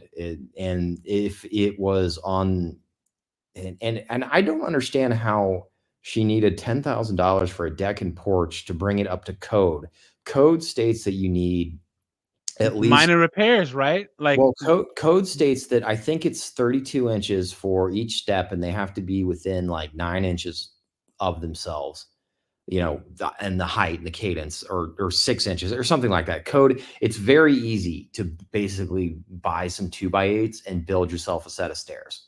You don't need an entire deck. And if you have no money and you're borrowing $15,000 to fix some floor joists, you have no business financing with a personal loan, which those are 27% lending club loans, by the way. You have no business financing a deck for 10 grand. That's average interest. No, personal loan interest is nuts. It's payday lending level nuts. Ooh, 30%. Ooh, oh my God. Yeah. Yikes. Oh my goodness. Well, yeah, guys. Let me guess. The last paragraph here is going to be she cashed out her 401k to pay it all off. Let me see. No, it just talks about buying a lot of people buy fixer uppers, but can have expensive repairs, and just all that. So I talk about it a lot, and I make a lot of real estate videos, and you can buy really affordable, cheap real estate and fix it up yourself, but you have to go into it with like triple diligence and never believe any realtor you're talking to, because in my experience, what I've learned is that if a realtor's lips are moving, they are lying to you. Yeah, yep, because they want that commission. Yeah. What was that thing? It's like how the fairness doctrine, Reagan got rid of that in the 80s. The fairness doctrine was if you were on a major network in the news, like it had to be factual. Well, there was something that said that financial advisors used to have a responsibility to be like, to work with your finance in your favor, and someone got rid of that. So you could have a financial advisor who's not working in your best interest. And that's the same thing with realtors, guys. Realtors, they will work in their best financial interest, not yours. All right. So I was going to read this. I regret buying a home and now live out of two suitcases and a $60 Airbnb. But we're coming up on 148, and I really want to get through this woman's debt confession video. My debt journey. I love these too, guys. So make sure to like the stream, subscribe if you haven't. I don't know how to say this. Nuriyahu bin Mali. Thank you for being here. Being new to my channel, I really appreciate it. So, guys, I love these debt confessions. I always say women put everything on social media and write articles about everything. The biggest problem with modern 304s is that they talk way too much. Things that women in the past would have kept to themselves, being a 304, spending too much money, debt, baby mamas, all that. Women in the past would have kept that to themselves, but modern women will put everything online. So that's why I like finding these debt confessions. Women make 80% of the buying decisions, and that's how they end up in situations like this. So let's see what's going to happen to this girl. 17 minutes, so I'm going to put it on 1.25. And let's see what she has to say. I'm broke. Can we talk about it? Welcome back to The Rachel Show. My name is Rachel. If you haven't seen me before, welcome. And I love you. And I can't wait to spend more time with you. This is where you guys come in. I'm going to need you guys to watch this video through. I have to sit with that for a moment because, quite honestly, get into this. I am broke. I just have to sit with that for a moment because, quite honestly, it's very uncomfortable to say that and to say that to so many people. Potentially millions of people on the internet could see this video, billions of people in the world. That is very embarrassing. Embarrassing. I know what you're asking yourself. How can someone that's 42 years old with 2 college degrees in accounting Get the fuck. Come on, you Jesus guys. Christ. No way. Jokes write themselves. No way. Let me hold up a second. Come on. It's very uncomfortable to say that and to say that to so many people. Potentially millions of people on the internet could see this video, billions of people in the world. Billions. That is very embarrassing. Embarrassing. I know what you're asking yourself. How can someone that's 42 years old with 2 college degrees in accounting be so financially illiterate? Guys. Where's the cat? Oh my goodness. Oh my goodness. This is going to be interesting. Let's go. I have to take ownership over that. I can no longer blame my parents for the faults that they have.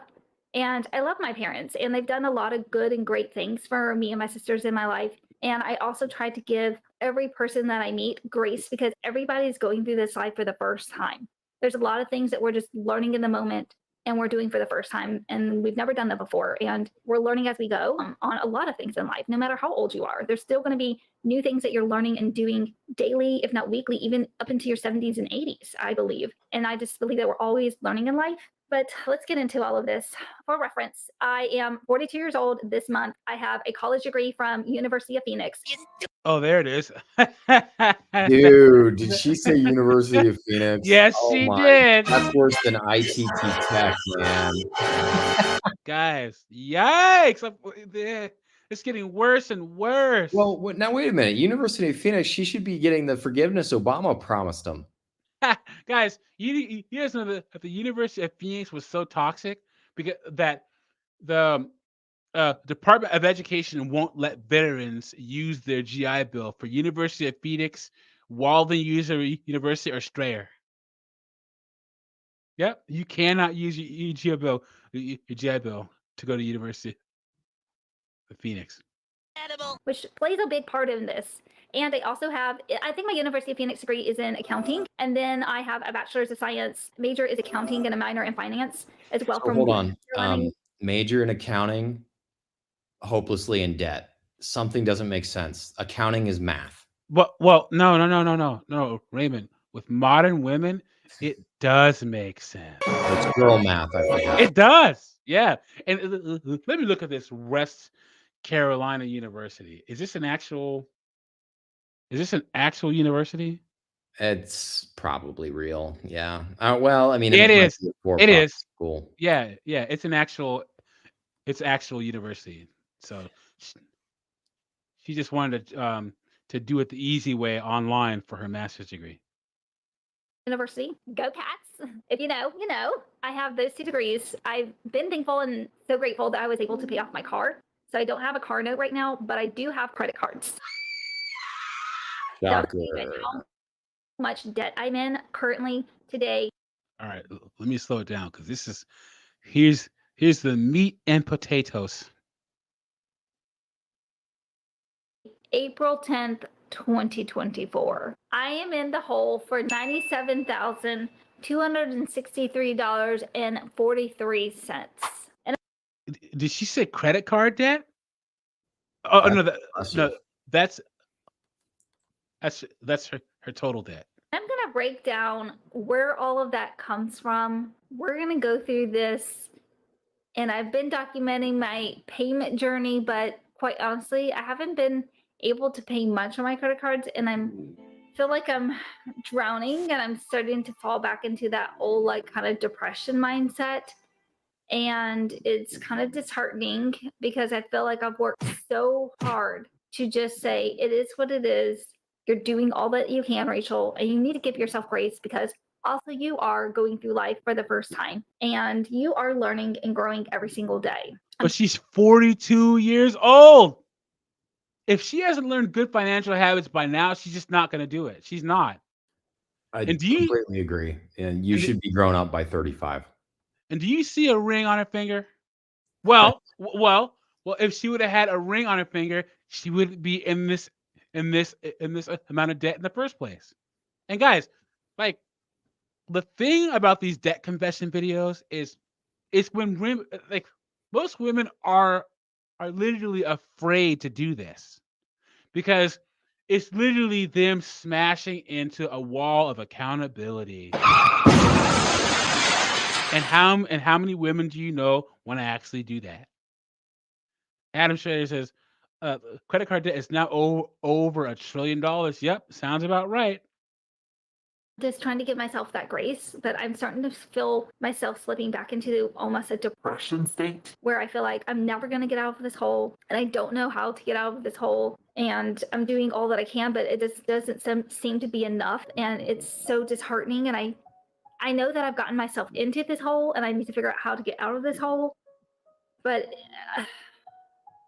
like, how is one person supposed to do all of this on their own? You're not supposed to do it on your own. You're supposed to be married. You're supposed to have a husband, and your husband was supposed to stop you from getting into this situation in the first place. Guys, you have to be able to find a woman where you say, look, woman, this is not happening. I know you want story time, guys.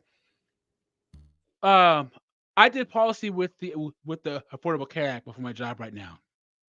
And I work with this lady who drove 70 miles each way from Delaware to Maryland, right?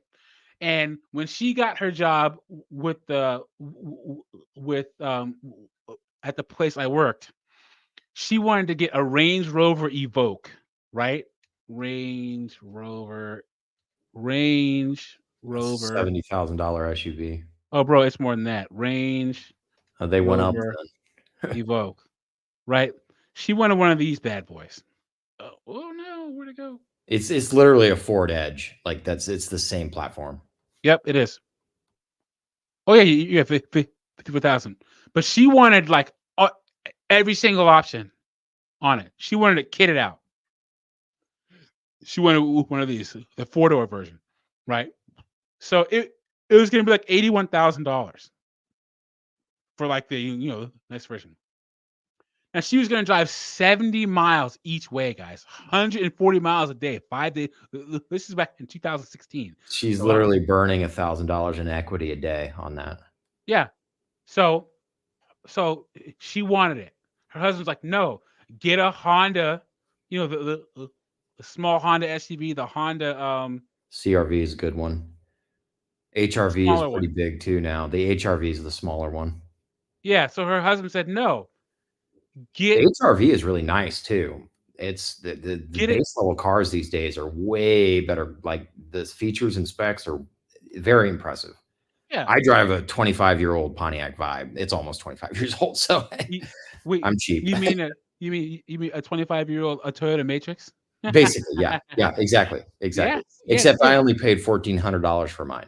tell you, Vibes are good cars, man. You know, they're freaking the Toyota Matrixes, which are hatchback Corollas, and those things will last you forever.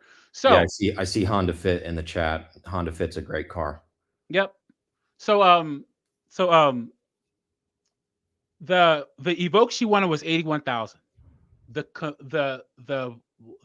brand new Evoque she wanted was 81,000 with all the options and the supercharged one, whatever.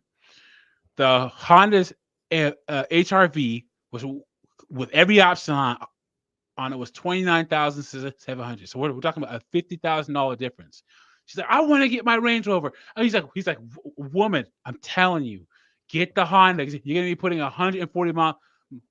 Somehow he convinced her to go to the Honda dealership, get her HRV, and she was mad at him. Like, you know, it would have been like, all right. 2 months into it, when she put, because what? And what? 30 times 140. So she put what? Almost 5,000 miles in 2 months on it. She's like, you know what? My husband was right. I'm impressed he was able to convince her. That's because I would have put all this wear and tear on my dream car. You know, I would have hated it. I'm very impressed he was able to convince her. It's Can you imagine? And then guys, number one predictor of divorce is money troubles and money fights. I saw this the other day. Range Rover. Why are Range Rovers? They're a status symbol to suburban women. You can see multiple articles about the the shock and truth behind cheap used Range Rovers. After Ford sold Range Rover to whatever Chinese company and Jaguar, It's the same company that owns Volvo, I think. Yeah. Just subsidiary. Used Range Rovers after 2000, whatever. I forgot what. They're worth nothing. They're worth nothing. They're dirt cheap. Yeah. I'll show you. It's the same thing that happened with Stellantis over the last 2 years. The quality is just, it's gone.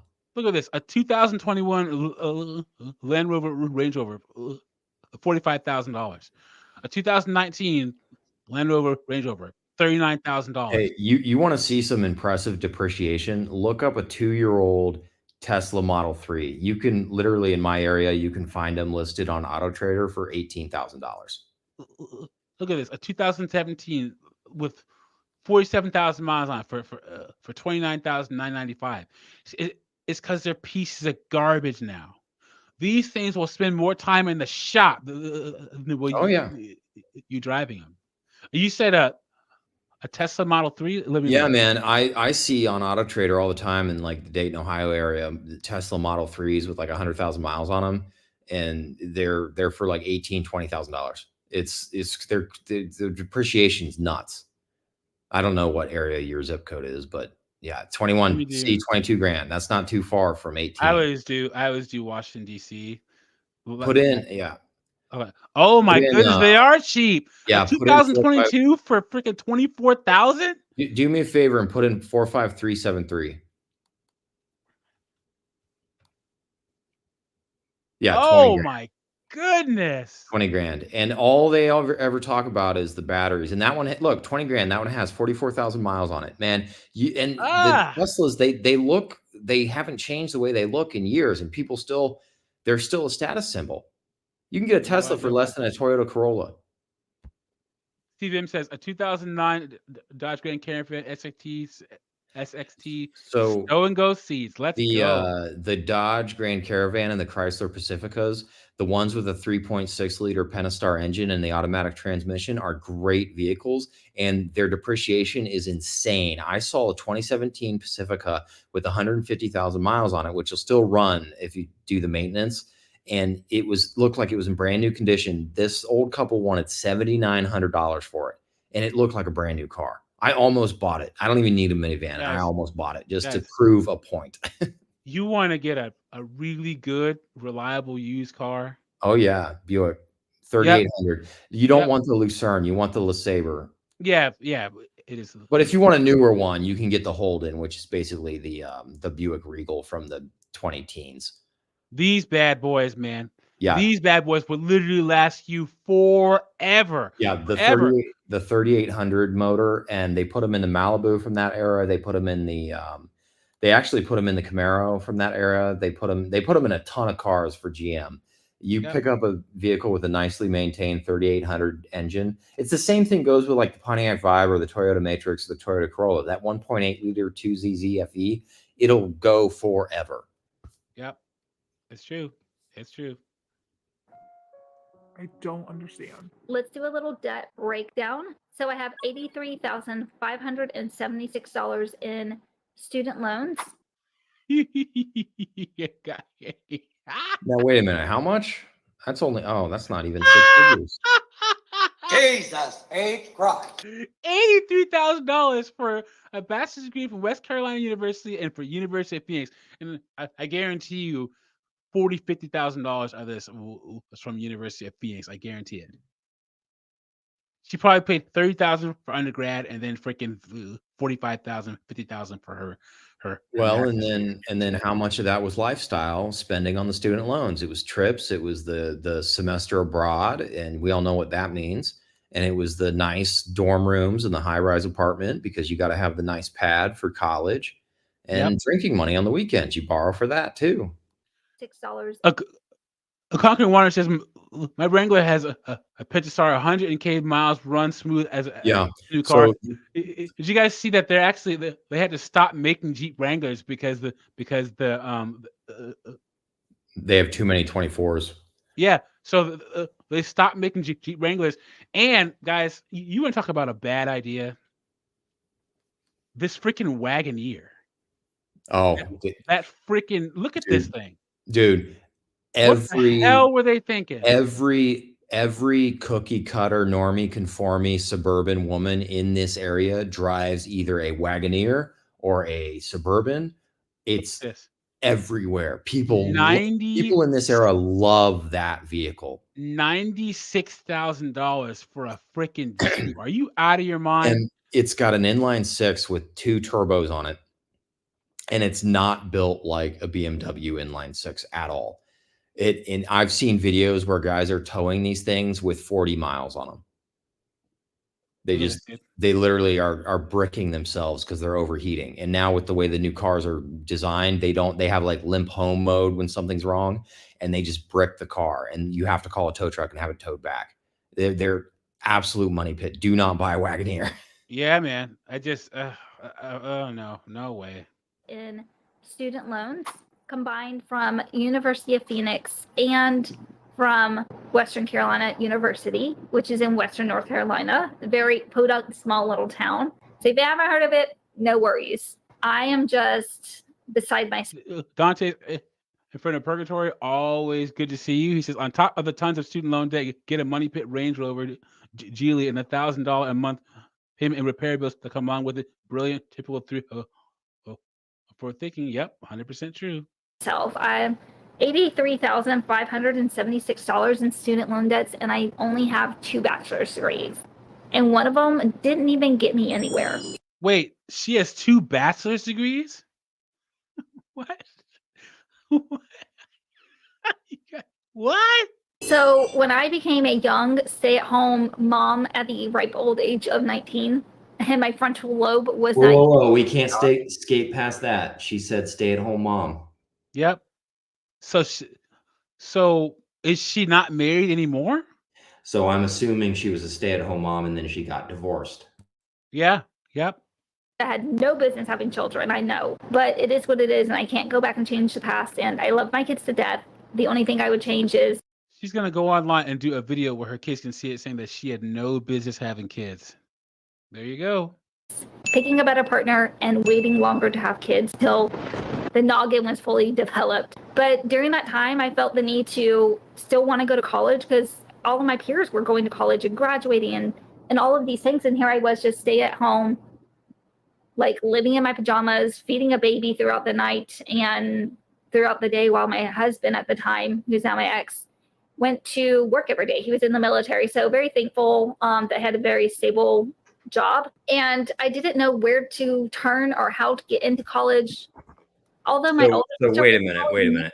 She literally had the perfect life. 100%. Kids, stay-at-home wife, didn't have to work. Her husband's in the military, so they had I'm- everything. Guys, Okay. if you're if you're still on the fence with this whole like we should man up and marry these hoes stuff, like come on. You're not reading the room if you're still trying to date women. Guys, Raymond, Emoji, Mr. Dante's Purgatory, Conquering Wanderer, Rage Gamer. How did women fall in love with the concept of working? I don't understand it. Because here's the thing. I've said this on multiple streams. I'll say it in here now.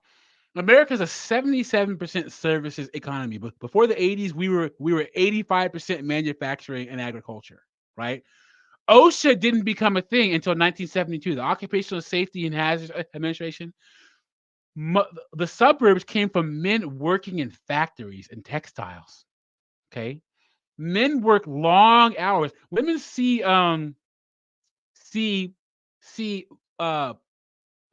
shows like Mad Men and Boardwalk Empire and think that so many men were just sitting in air conditioned offices. Men work long, hard hours. Women, oh yeah, my husband got to actually go out and work. Work's not fun.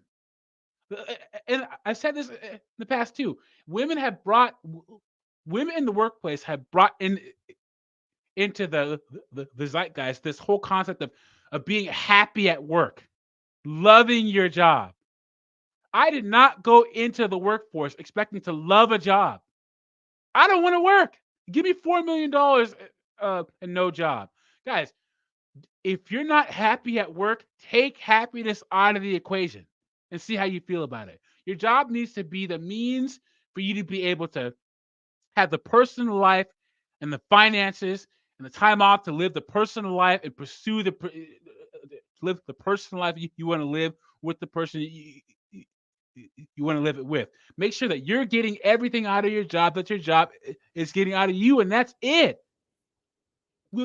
And another thing that pisses me off about this is a man will have a stay-at-home wife like her, will be working and slaving at work all day, and then she'll come home and be like, "You're not doing enough. You need to do more. You need to help me with this crap." The man can come home and help her with her problems of being a wife, but she can't go to work and help him with his problem. He has to do the work and have the burden of supporting the family all by himself and also assist her with her duties. It's craziness. Guys, a lot of modern women are having to do that. Look, if you make $100,000 a year and the woman you're with makes $30,000 a year, she should make up that value somehow. She should make it up somehow. The $30,000 goes to pay for the daycare. Yeah, exactly. And yeah. And don't ever let a woman shame you out of this concept, because a lot of modern women who are single, they're having to do this same audit. If a man's not going to provide for me financially and he makes less, what can he contribute to my life? But men can't ask that question because we're supposed to just want women and have women just because. No, guys, if you made it to the point where you paid the cost to be the boss, women need to make up your hard work, your sweat, your tears, your highly valued education, your highly valued trade, your highly valued position in life. She should make up the fact that she gets to enjoy that. Because once again, we just want a lot of modern women are singles. They don't know how to reconcile that. You're also forgetting that a lot of Americans still live in a constant mindset of constant materialism. It's you always have to have the nicest, newest thing, whatever it is. And there's no concept of budgeting or pinching your pennies or going without something. We're not very familiar with the word no, and we're definitely not familiar with telling ourselves no. Well, yes, I would add to that. Here's the thing. Emotional manipulation is part of female empowerment, right? So a man will know that he should say no, but just like the whole the man's money is the man's money and the woman's money is her money. Guys, I've been married. Okay. When I divorced my ex-wife, I divorced her. She had taken out $22,000 in credit card debt that I Oh didn't. my gosh. And on the way out the door, I said, "Look, I don't want to get lawyers involved because I don't want to pay alimony." She said, "Pay off my debt. I'll sign whatever documents you sent to me." I had to call the credit card lenders. She had put both of our names on the freaking credit card. Oh yeah. Oh yeah. Come on now. But you know what? I got off easy. Because where we were getting divorced, she could have got a lot of alimony. So you know what? I took that debt over. And it's funny, guys. You don't think it could happen to you, but if you're with a woman who spends a lot of money, women know all the emotional tactics, manipulative tactics to get you to do what they want. Especially if you haven't taken the red pill yet. Guys, Yeah. most of us have simped. Most of us have been taken advantage of because, and especially my demographic. Guys, I was raised in the 90s, okay? 90s raised men, we were the most romantic men that have ever existed in the United States. We had the music. I'll make love to you when you want me to. We had Urkel chasing Laura. We had Roger chasing the sister twins. Even the Fresh Prince simped out the last 3 seasons of the Fresh Prince of Bel-Air. And most of us 90s raised men, we didn't take the red pill orally. It got shoved up our behinds. Guys, most of you will simp. It's kind of a rite of passage at this point. But as long as you spend more of your adult life when you've achieved not simping than you have your previous life simping, you'll be good to go. If you ever see a red pill channel, "Oh, I've never simped," you're lying. They're lying. They are lying. Never trust a man who said he's never simped, because he's lying to you. What were you saying, Raymond? No, I completely agree. I mean, I spent so much time as a beta orbiter in the friend zone. It's not even funny. I've had 2 actual relationships in my life, and both were completely controlled by the woman. They decided when they started and when they ended. And I gave up. I mean, I haven't had a date in 8 years. And there's part of that is no one really has been interested, but a big part of that is I have made it very clear in my personal mannerisms and how I go about my life that I'm not interested in what they have to offer. And women have this weird way of picking up in your personal mannerisms or like your aura, whatever you want to call it. They can pick up when you're not willing to just have an endless checkbook for them. Like they know, like they know when you're aware of their BS. It doesn't even come down to money, guys. I went out with this girl, B-Dub. She was an engineer, had a bachelor's degree and a master's degree in engineering, and she had been single for like 5 years. And guys, online I speak about 100% of what I believe, but like I never go below 50% in real life, like never. I try to cover, I try to sugarcoat it a little bit, but I never go below like 50 to 60%. And I always have with the intent of getting to 100% in a short amount of time. Okay. We brought up, because she was in her late 30s and she was on the fence about having kids. And look, guys, B-Dub mothers, I have a sore spot for it because I honestly believe 70 to 80% of Black mothers in the United States are scumbags. Absolute scumbags. Can't tell them nothing. The strong, independent the Black mother is God, right? And so I started talking. We had a couple of really good dates, and then motherhood came up, like Black mothers in the Black community, and I straight up said it. I think that most Black mothers are scumbags. If you think about it, guys, this is this is like mothers, period, but especially Black mothers. Razy Gamer, tell me I'm lying. The first person to say that you're too tall, too short, too fat, too skinny, nappy head. You're too dark. Your teeth are messed up. Your eye is cross-eyed. The first person you hear call a woman a bitch or a whore or a slut is your mom. And they treat their daughters even worse.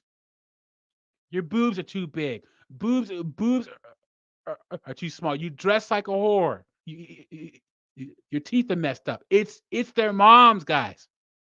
It's their moms. So, I said this, and then all of a sudden, the next day, she's like, you and I just aren't on the same page. It's my favorite cop out. I've heard that many, many times. We're not on the same. You're like a brother to me. We're not. Yeah, I'm telling you, man. The biggest problem is to get with the modern woman, you have to freaking simp out. Put your beliefs to the side. And guys, I don't recommend it because they're gonna find out sooner or later. So just put it, maybe don't red pill all over them the first couple of dates, but within the first 90 days, man, within the first 90 days, put your simplest aspects out there, because you can find a woman who will support you. And look, this is on my channel, and if you hear anyone else use it, they got it from me. When men win, everyone wins. When women win, they win for themselves. And if you have these red pill concepts and you're succeeding in life, any woman will get on. It's worth a dang. Will get on board your ship. Anyway, let's get back to Miss Housewife here. No one really told me how to go about doing all of this, and I felt a little overwhelmed by just being a new mom and trying to figure out how to do that good, before I stacked something else on top of doing that. So it took me a few years to even get to the point where I actually was ready to sign up for college, I guess. And during that few years, I ended up having a second child. So I had 2 children basically under the age of 5, because they're about Oh yeah, and go ahead and show your kids on your YouTube channel. That'll work. 2 years and 9 months apart. I was very busy and I needed something that would work with my schedule. And so I chose to go to University of Phoenix. It was going to be great. My husband at the time was going to be deployed soon. And so I was going to be basically a single mom. And I was going to. Guys, I hate that crap. Now, wait a minute. Just because he's deployed doesn't mean you're not married anymore. I've done multiple videos on my channel about freaking married single mothers. I'm a married single mom. I did. First off, I'm not having kids, but second off, any man, if your wife has nerve to say that to you, you better walk out the door. Walk out the door. Pyro says, how much money would I need to start a family? Like, how much money? What should be my salary? Oh, hold on, guys. I have a special guest. It is Pearl. What is going on, my dear? Hello, Doug. How are you? I am fantastic, my friend. We are talking about this woman who just said that she was married at one time. She got divorced, and when her husband was deployed, she was a single mom because her husband was deployed. Oh my goodness. Jesus H. Christ. What's going on with you, my friend? The audacity. I have heard women say this so many times, that when their husband's working, or in this case deployed, that you're a single mom. Isn't that a little bit offensive to the widows out there who are real single moms, not by choice? What would you recommend if because I have a list of terms, Pearl. If a woman says the word divorce, you as a man plan to get out. Do you think that a married single mom should be on that list of terms where if your wife starts tossing that term around, you need to start figuring out a way out? Yeah, because she doesn't respect you. Yeah. And she already sees herself. She's got to be narcissistic, because it's always I do everything, and they just can't see all the things that other people are doing. What do you think? Like, what? how did a term like a married single mother even become a thing? What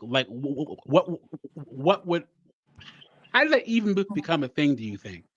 You tell me. It's been around since I had a friend whose dad was deployed. Her mom did the same thing. Same thing. She except it was worse. She was like 300 pounds. Ooh, She yikes! was real Oh no. fat.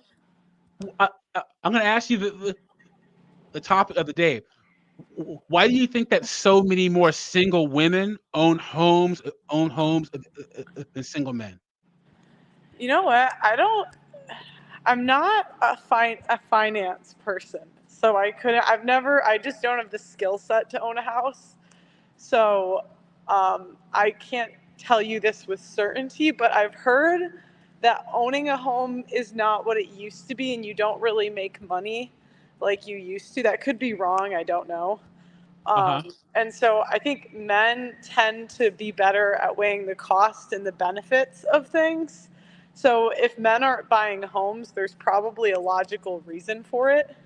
Like it probably doesn't make sense financially. And if women are buying homes, that to me says that like you probably are losing money on it. And then I think women too, we like the status of certain things. So we'd like the status of like a high paying job, not even necessary. I mean, we like the money, but not as much. But with the house, like, I think women, we like to tell each other, oh, I'm a homeowner to look cool, even if it financially doesn't make sense for us. Like, I have a friend, she's going to be in debt till she's 60 because of how much student loans she took out. And she bought a house. She's like one of my few friends that owns a house. Now, could it make sense? Maybe she's making money on it. I have no idea. It's just something personally I've never looked into because I'm not handy. But How that's much my take. how much student loan debt? Like roughly 100,000, 200,000, 300,000? So we went to, I don't know, but we went to a private university together. Ooh, And then on top of that, she went to grad school. at the same university? No, but I think she went to Georgia Tech, which I don't think is cheap. I know she is an engineer, so she does like have a good degree, but even with that, I just know I texted her the other day because I was doing a show on how much like the average modern woman costs, and I was just curious how long she was going to be paying loans for.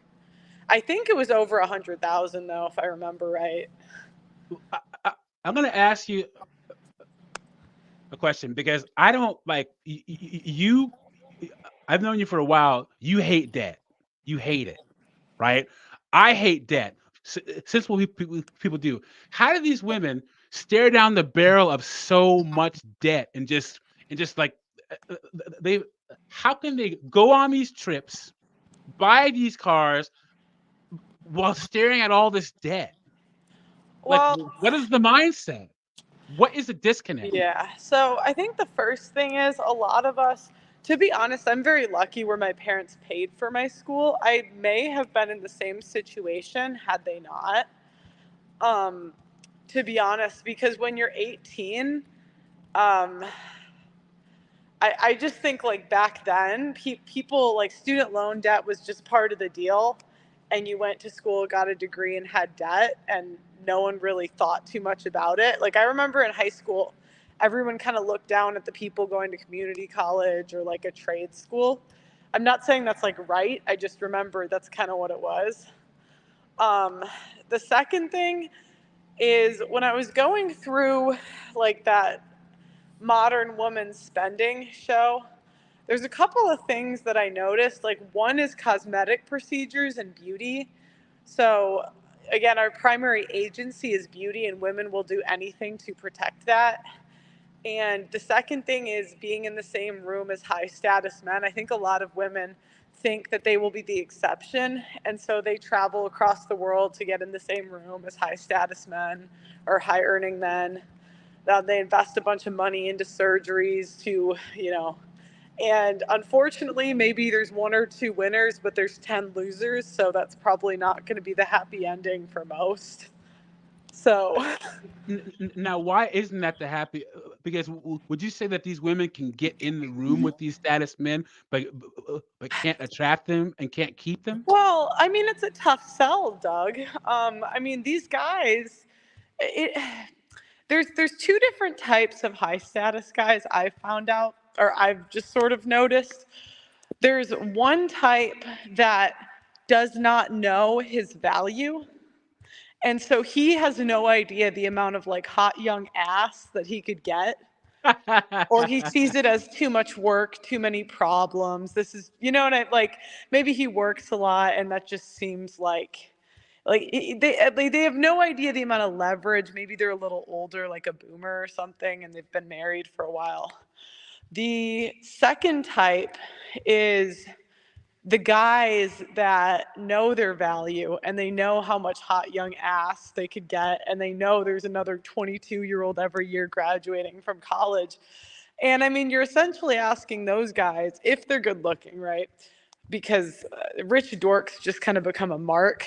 But they have frame, whatever. What tends to happen is, I mean, you have to say, hey, put away your 4 hot chicks. You don't have to put like the energy you put into a relationship, the time, and put it away for me, you know? Give up your the 5 women for me. I'm so special and awesome. And a lot of women can't put up with the cheating because that might be a problem, right? They're too anxious, they're in his phone, whatever, then they get dumped. The second issue is that I mean, they're just not good enough. You know what I mean? They're either too fat, too ugly, or, you know, not feminine enough. And you have to be attractive enough, young enough, and feminine enough for him to think you're worth it. And most of us really aren't. Because that's what I think the problem is I had I saw a TikTok where this woman has a mechanical engineering degree, but she does full-time content creation. And she's like, I will always demand the respect of being an engineer, always. It doesn't matter. She has full-time content creation on TikTok, but she's an engineer in everybody's eyes. So and she's attractive too. So she's gonna shoot herself in the foot because she's gonna demand that the type of guy that she can get on a date with, who's worth a dang, give her the credit of being an engineer when she isn't one. Oh God, that's crazy. I mean, even I found it offensive on that Jubilee video where the OF lawyer calls herself a lawyer and she's on OnlyFans. Like, just take the L. You're not a lawyer. And she's never practiced law. Never practiced law. And Pearl, do you believe in the concept of that woman took up a spot that a man could have taken to practice law and raise a family on that income? Yeah. Yeah. And that's the thing. We're just kind of late. Like, the other thing I think we spend money on is we don't want to think.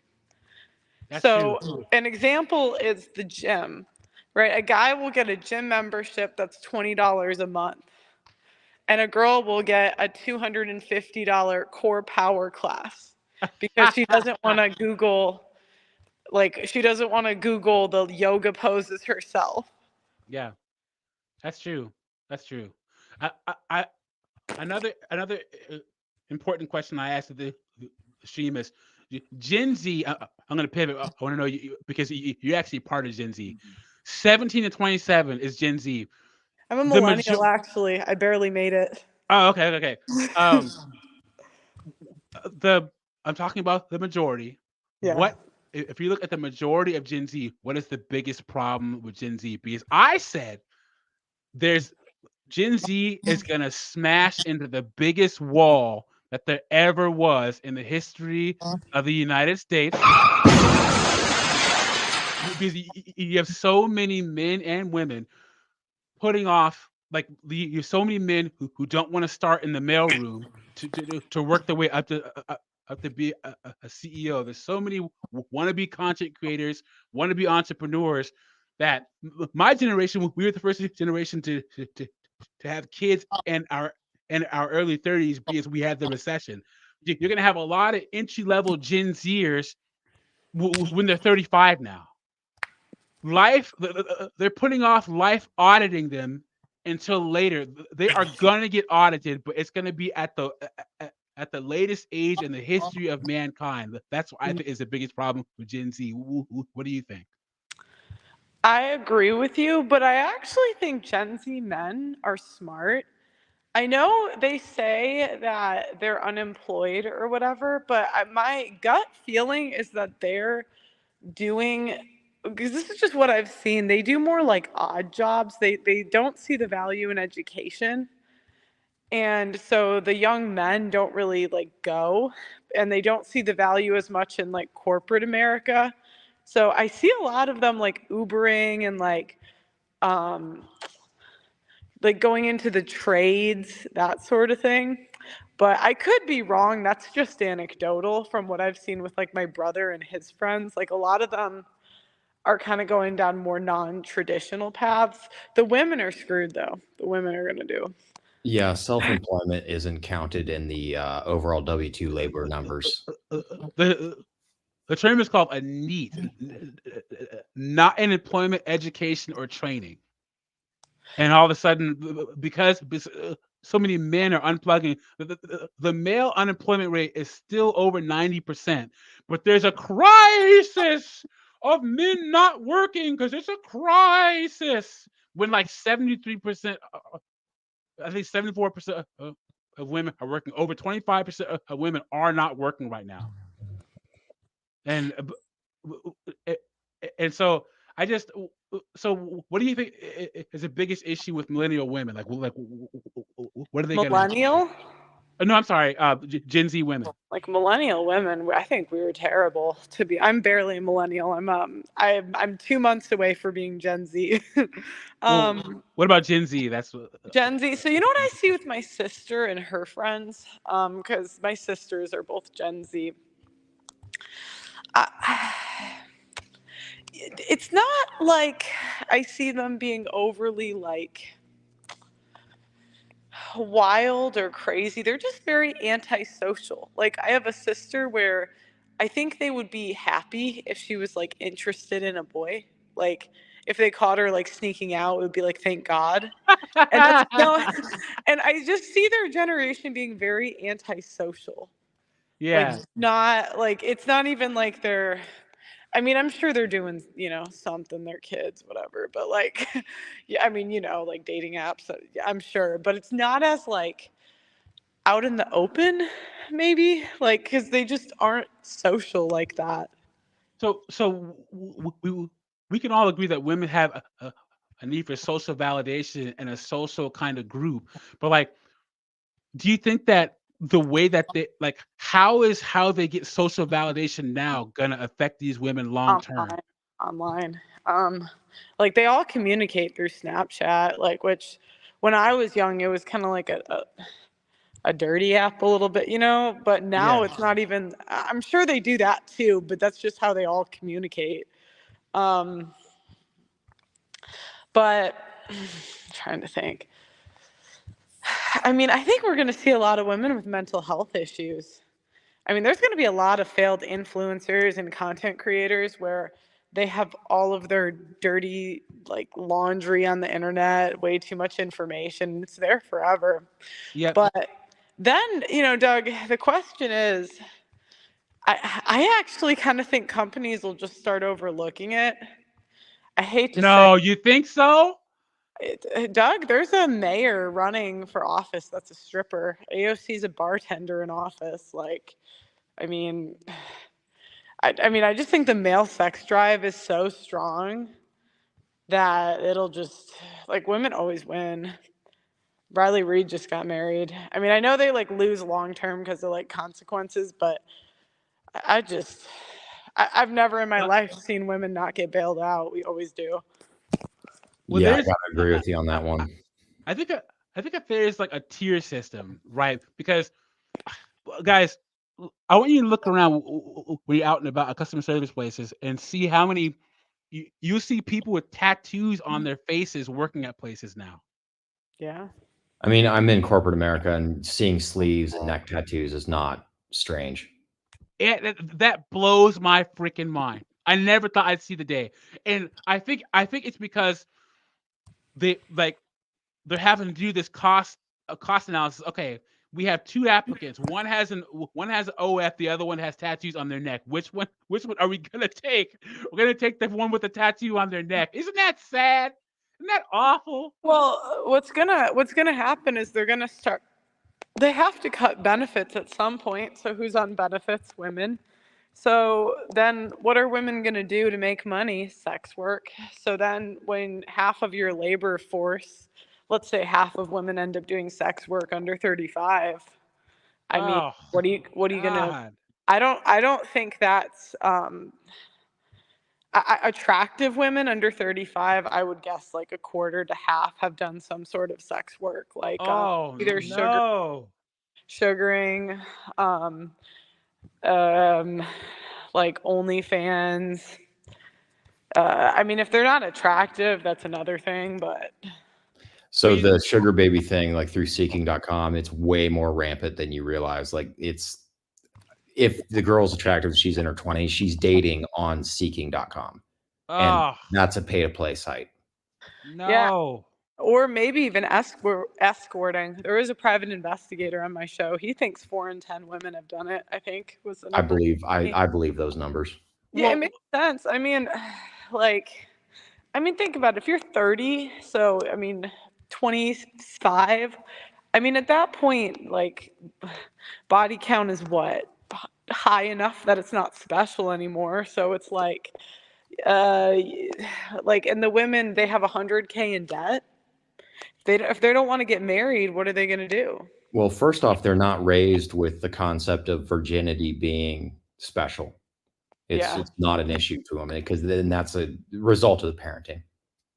Yeah, I agree. I've actually met women who made some pretty dumb decisions based upon their debt. I knew this woman who had Ivy League, who had a HBCU bachelor's degree and an Ivy League master's degree, but she was so far in student loan debt that she enlisted in the military because the military was going to pay off $90,000 of her $140,000 debt.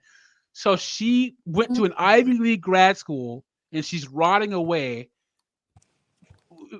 fixing plane parts in some factory somewhere as an E3 or an E4. It's like, she's like, well, I felt like such a burden. Or I knew a woman who got a bachelor's degree from 2 bachelor's degrees from Vanderbilt because she went for biology and then she couldn't pass the MCAT, so she went back for a nursing degree, $150,000 in debt, and she signed a contract in some as a nurse in some town in Alaska for like 3 years because they paid off all of her debt. Yeah, those travel nursing, they make a lot of money. But to what Pearl is saying, how many women are willing to be able to make those kind of sacrifices to pay off their debt instead of going into sex work? One's way easier. You can kind of have your same quality. I know like there's obviously consequences, but think about it. I don't know what it costs, but let's say $1,000 for an hour of your time. If you're attractive enough and young enough, you could make like 10 sessions a week, 10,000. That's $40K a month. I wanted to ask you about a concept I brought up earlier on my stream. So I believe, because this woman on the screen here was a housewife to a soldier, right? And I believe this. If you're a man and you make $120,000 a year and you meet a woman making $27,000 a year, she needs to make up that difference in value because she gets to enjoy the fact that your hard work, sweat, tears, your highly valued education, highly valued trade, highly valued skill gives her the ability to be able to benefit off of you making your income. Somehow that's gotten mixed up in the past 30 years because women feel entitled to that because they're women. But you find professional women who can't find a guy that's better than them, and they're trying to date men who make less. Now they're trying to figure out how a man can make up that value, i.e., a woman makes $150,000, the man makes $30,000. a woman is trying to figure out how a man can make up that value. Would you agree? Yes or no? So I don't think that a woman really can make up the value of $75,000 a year. I mean, I don't think it's possible. So you don't. 75K over 20 years. Let me think. Cooking, you can chef that out for less. Do you know what I mean? Like, You don't buy into those articles that say a housewife should be paid $170,000 a year because she's a housewife. I mean, I think you can get an au pair for. I mean, I'm just saying, like, from a money standpoint. I mean, I'd have to look at what a meal plan. Au pairs aren't as expensive. I grew up with those, and they're not crazy expensive. I mean, they are for the average person, but yeah. But you gotta remember all that emotional labor.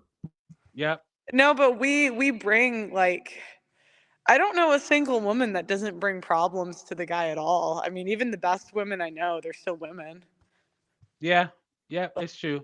I mean, It's you true. guys, you have to listen to us talk about shit you don't care about. You know what I mean?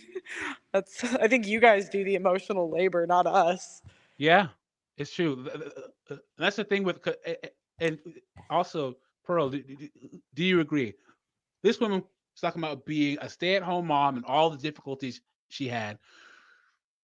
These women, they want a man who, first off, I don't know how women romanticize working.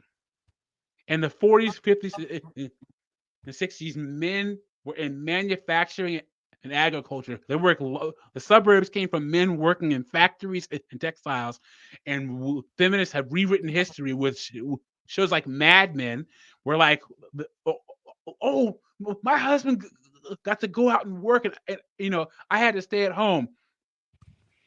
The man has to come home and help the woman with her duties when she can't go to work and help him with his. What do you think? Well, I think for one, again, everything's around status. So women are envious of the status that their husbands get. And I think when women want to be things, we want to be it. We have a tendency to want to be it for the status. That's why, like, the number one career we go into, I would guess, is probably like influencer now. Like, it's everyone. Yeah. Not everyone can make it like me. You know what I mean? Like, I love and even me, I was demonetized. Like, I mean, I think it's all right now because there's like sponsors and stuff. But I'm saying even me, like, I don't know, 10 years, we'll see if YouTube kicks me off. Is there any chance, especially with all the changes that you made on your channel, that you can get remonetized on your main channel? I applied yesterday. They just let me in on my vlog channel, so. Awesome! Yay! That's all, guys. I became a mod on Pearl's channel when she had 11,000, no, I think 12,000 stubs, and I don't know if she still has them on her video, but she used to have these call-in shows. And remember, I was one of the only people that used to call in. It was me and that weird Mac guy, that weird guy. I wonder whatever happened to him. What a weirdo. Your brother used to call in too, I think. I Oh, didn't yeah. realize you guys were different people, I remember. I remember. Yeah. My brother AJ is grinding. He just hit 10,000 subs on his main channel, and then he has another channel called 50 and 304s where he finds body cam footage and reacts to them in a red pill way. It's hilarious. It's entertaining. It's great. So, but yeah, guys, I remember back when Pearl was when you were still the whitest girl in the world reacts to you. Those were the days, weren't they? Oh my gosh, and they got so mad at me for that. All the race baiters, they were like, they were so mad. I'm like, you guys need to lighten up. Well, you know what? I got to give you credit for actually getting through that, because you put yourself. You're talking, look, Pearl. I've been black on this planet for 43 years, and I can tell you, one of the best pieces of advice my dad and mom gave me was leave this whole Black Nation thing behind, because we are the most easily offended, fickle people on the planet as African Americans, right? And you put yourself in the fire with that demographic enough times and came out, relatively unscathed. I gotta give you credit, and you moved on past that whole thing. But I'm telling you, man, like when you're like, I like the fact that your content has always been general. You never really push your content towards a certain demographic. It just ended up where it ended up. Your content now has a good general appeal. So I'm really hoping that you can get remonetized and really put your foot on the gas. Yeah, I mean, that was so crazy, that whole thing. Oh my God. That, Yikes. that It- was so wild. I was like, I can't believe I'm being called a colonizer right now. and, I was like, I and, was like, what and, on earth? and guys, just so you know, there you're talking to a woman who literally, okay, Michael Jackson, Prince, certain artists come along who create lanes in their industry, right? Pearl Davis has literally created a lane in this industry. I'm not going to break down the technicality of it, but believe me, she has many imitators, but no one can duplicate the impact she's had. She's literally created a new way to do this social media thing, this whole YouTube thing. You're talking to a true innovator, a true creator, and I'm proud to call her my friend. I'm telling you, if you're not subscribed to Pearl's main channel, subscribe. Her clips channels. You have a blog channel. Yeah, her website is the Audacity Network. It's only $10 a month to support her while she's demonetized. And believe me, every single person that's been on Pearl's journey, she does not forget about. Pearl and I we become good friends over these years. And one person you want to have in your corner and be in the corner of is Pearl. Let me tell you. Yeah, and Doug, you called it before I was even big. That's funny. I remember you messaged me and you said I was going to be big before I even was. Are you are you working out? I get my steps in. I just walk. So Okay. we have a gym here, and so Oh, I okay. just literally like that's why I called in because I was like I'm kind of bored. I'm trying to get 15,000 steps today because I was low yesterday. So I was like, I, this is gonna take me forever. we're going through a debt confession. If you want to participate for like another 5 or 10 minutes, Yeah, this lady sure. is going to break. So first off, let's rewind here, and you can see how much. So this girl has a bachelor's degree in accounting. She said she has two degrees, and one of them are in accounting from the University of Phoenix.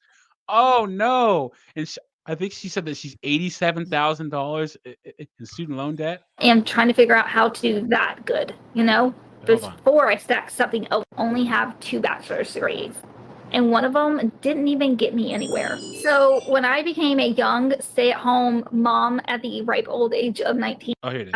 so I have $83,576 in student loans combined from University of Phoenix and from Western Carolina University, which is in Western North Carolina. Bro, did you know that the GI Bill, the Department of Education, will not let veterans spend their GI Bill at Strayer University, Southern New Hampshire University, or University of Phoenix because they were so Why? predatory. Because of so many veterans, and we're going to the University of Phoenix, and in the corporate world and in public service, if you see a University of Phoenix degree, you just laugh. It's It's a it's joke. basically a stay-at-home degree. You don't even actually go to a college. It's not real. Yeah. Yep. It has no University. credentials. Yep, you got it. So, like, let me tell you, I've been hiring, in public service, and like when I see a person that has a degree from the University of Phoenix, I put them at the bottom of the list based upon that alone. But isn't like half of colleges online now after COVID? Well, you're pretty safe as long as your college has a history and a brick and mortar institution. You're fine. Got It's it. just the scam, Pearl, is like University of Southern California. Oh, USC. Wow. They have a master's of social work that's 2 years and $140,000. That is heinous. So They'll charge you $140,000 to get a master's in a job where the salary tops out at $58,000 in your entire a year, no matter how much you spend in the field. That is a scam. Great podunk small little town. So if you haven't heard of it, no worries. I am just beside myself. I'm $83,576 in student loan debts, and I only have 2 bachelor's degrees. And one of them didn't even get me anywhere. So when I became a young stay-at-home mom at the ripe old age of 19, and my frontal lobe was not even fully developed, I had no business having children, I know. But it is what it is. So she's going to say on a YouTube video, she had no business having kids, but she did it anyway. And your frontal lobe, okay. They always go. I don't know if I believe that. I'm like, we can have men go into the military and operate like nuclear reactors. I don't know, all of these crazy things that hold the infrastructure of society, fight in battle, but you're not mature enough to have a kid. Yeah. Yep. Because I've said this multiple times. I'll say it again. The biggest problem with modern 304s, I know you say, oh, they're promiscuous, they spend a lot of money, they're irresponsible. But for me, the biggest thing with modern 304s, they can't keep their mouths shut. They just can't do it. Most things that women would have kept to themselves in the past, modern women write articles about or they post on social media. Doug, there's no way. I'm sure they always used to talk back then. They just probably like couldn't make it as loud. Yeah, but that's the thing about it. Like, okay, maybe they would have wine parties and they talk about, oh, remember back in the day when we did this and this, but their husbands were never going to find out. Their families were never going to find out, and the world wasn't going to find out. You probably have friends who were complete slags in freaking college. And then they moved away and they found some dude in some different state or across the country that's like, oh, she's the greatest thing ever. And you're thinking to yourself, bro, if you would have saw all the Tyrones she sucked off in college, you'd have a whole different opinion. But he didn't know. He didn't find out. Right? Yeah. Yep. Yeah, that's true. Yep. I can't go back and change the past, and I love my kids to death. The only thing I would change is picking a better partner and waiting longer to have kids till the noggin was fully developed. But during that time, I felt the need to still want to go to college because all of my peers were going to college and graduating and all of these things. And here I was just stay at home, like living in my pajamas, feeding a baby throughout the night and throughout the day while my husband at the time, who's now my ex, went to work every day. He was in the military. So very thankful that I had a very stable job. And I didn't know where to turn or how to get into college. Although my older sister was in college, no one really told me how to go about doing all of this. And I felt a little overwhelmed by just being a new mom and trying to figure out how to do that good, before I stacked something else on top of doing that. So it took me a few years to even get to the point where I actually was ready to sign up for college, I guess. And during that few years, I ended up having a second child. So I had 2 children. So she had a second child when she shouldn't have had kids the first time. Sounds about right. Basically under the age of 5, because they're about 2 years and 9 months apart. I was very busy and I needed something that would work with my schedule.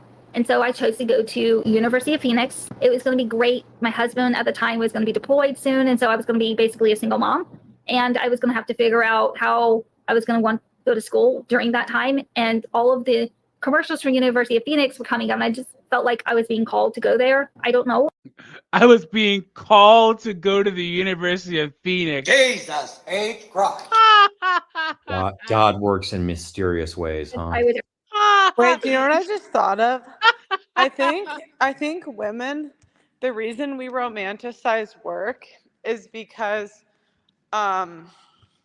it is fun for us because we don't do anything. Yeah. So like at work, men do all the hard stuff and women do all the easy stuff. And we think that it's like fun because like women work in these tech jobs or Yeah. HR, and Well, like we go and socialize. Like, I mean, how much would men get done if they didn't have to listen to women at work? well, I think can about tell this. you, I Hold on, work from home. hold on, real quick. My nephew is about to join the Navy, right? And he's going to get a sign-on bonus because there's so few male recruits. The armed forces haven't met the recruitment goals in 5 years, right? And the biggest demographic of men that used to sign up for the military were white men, and that's fallen precipitously, right? There is a waiting list because his girlfriend wants to join. There is a waiting list for her to join the military with no sign-on bonus because so many women are joining the military. Now, you may be thinking, gee, why are so many women wanting to join the military? You get all the benefits of being a soldier with less than an 8% chance of going into a combat zone. If I were an 18-year-old woman, I'd sign up for the military. Why not? What do you have to lose? Well, and just from speaking to men that have been in the military, like one, the women can get married and divorce a guy easy. Like all the men in the military love to just marry whoever. And then on top of that, apparently they just promote all the women in the military, even if they don't do anything, and sleep with everybody. Because I I guess wouldn't doubt that at I've all. heard the worst things about nurses and military women in terms of Yeah. like being a whore. I can attest on the nurses thing. My first girlfriend was a nurse. Ugh, yikes, man. What were you saying about working from home, Raymond? No, I completely agree. My productivity's been through the roof since 2019, and quite frankly, all of our devs, all us guys are remote, and I refuse to go back to an office ever again.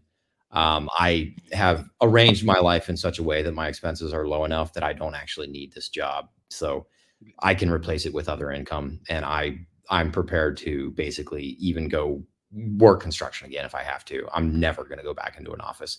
Specifically because I don't want to have to deal with that much estrogen in a confined space.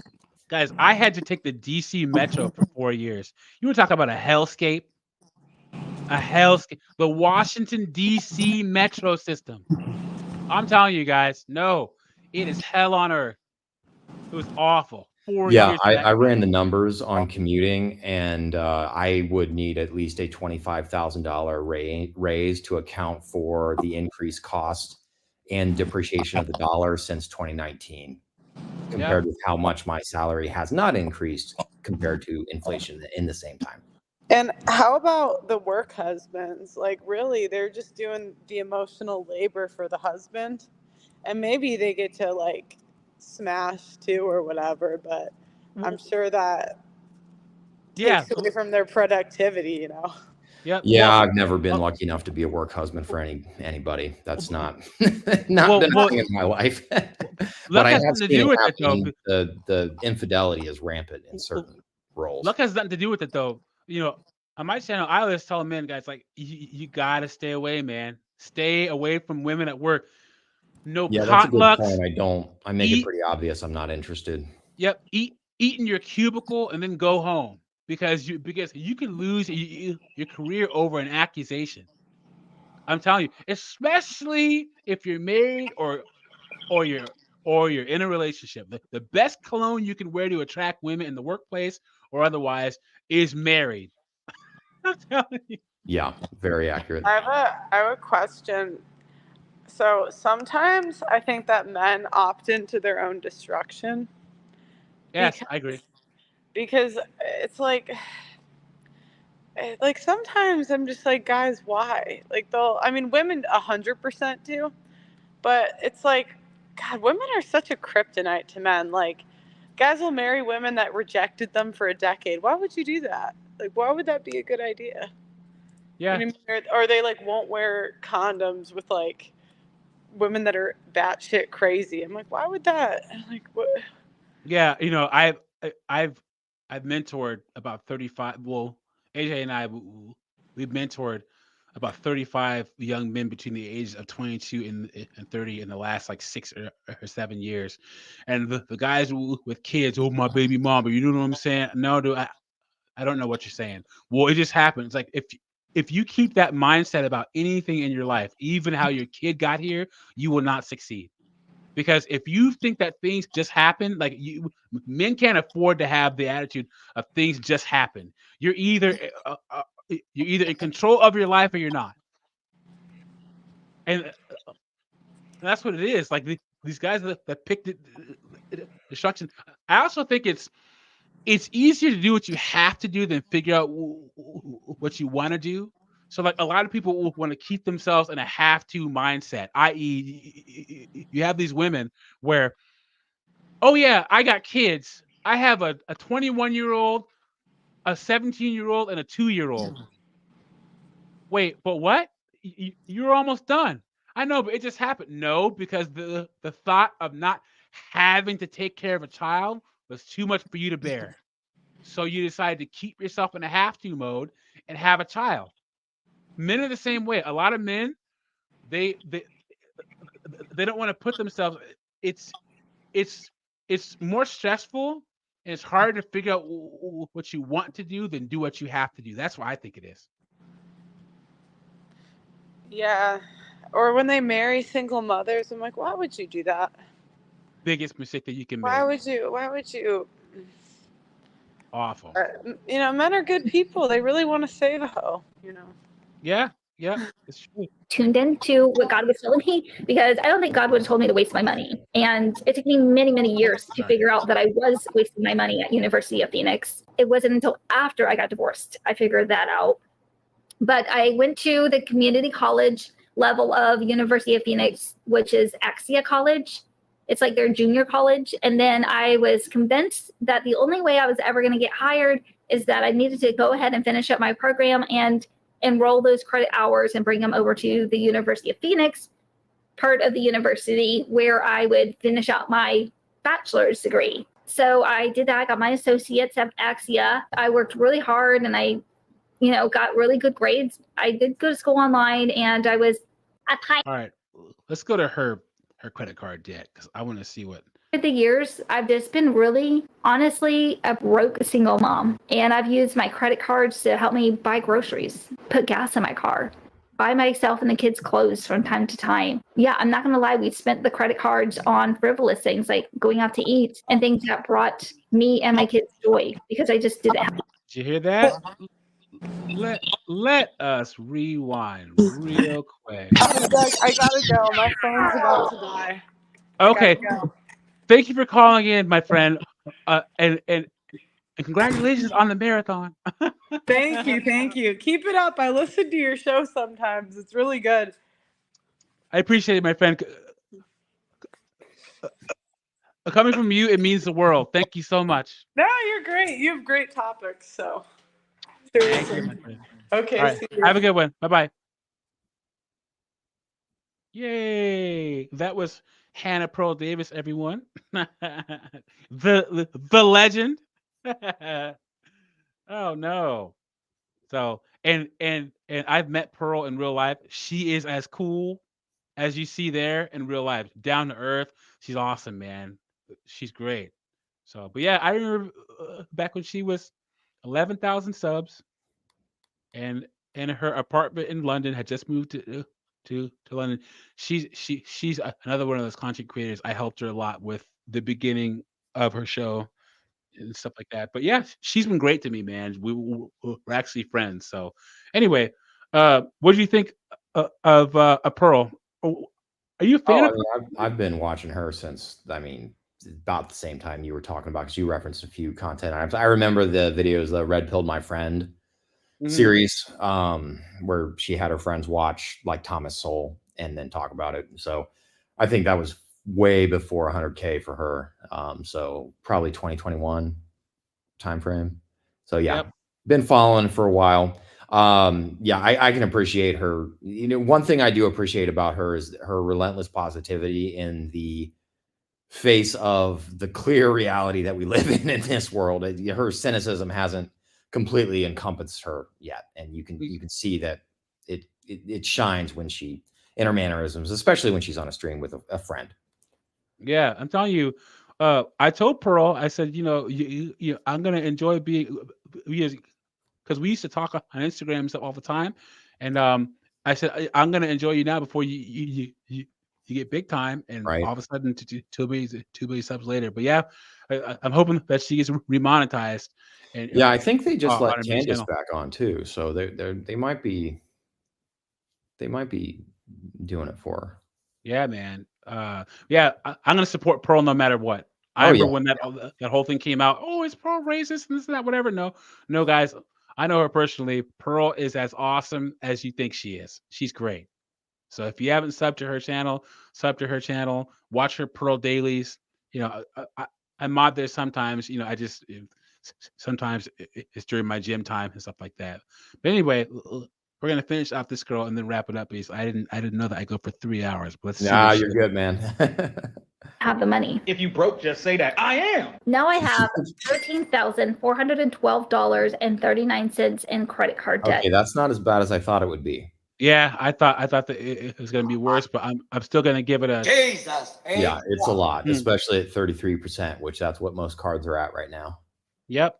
That's been accumulating over the years. I've paid it down, but I've never been able to pay it off. It's been this dark cloud looming over my life for the last several years. I have a Truist. What? About $7,000-ish on it. And then I have a Discover card that has. So Truist is that short-term lending crap. Yeah, that's a payday loan. Yep, that's the thing where, do you want to make multiple payments on it instead of paying all at once? Yeah, that's Truist. What do they call that? A farm is the other one. Yep. $1,000-ish on it, give or take. Yes, I've spent my credit cards on frivolous things. I'm not gonna lie. I spent it on things that brought me and my kids joy. And I spent it on things that I felt like I needed to spend it on in the moment to be able to have fun with my kids when they were with me. Living as a single mom, it's very hard. And I've basically been a broke single mom Where's the dad? for the last 10 years. Yeah. What's that? Where's the dad? Did she say she left him? Is she divorced? Did he die? I mean, he was a soldier. It's probably in her story somewhere, but Yeah, I guess it's a rhetorical question, but it's like, it's really hard to be a single mom. Well, honestly, whenever I hear someone complain about being a single mother, my first instinct is to ask her, what did you do to make him leave? Yep. Because men, hey, I left my ex-wife. I can tell, I'm not going to say it here, but one day I might do a stream as to why I divorced her ass. And I'm telling you guys, like, men go through all sorts of crap to stay married, man. Women, They're the least likely to file.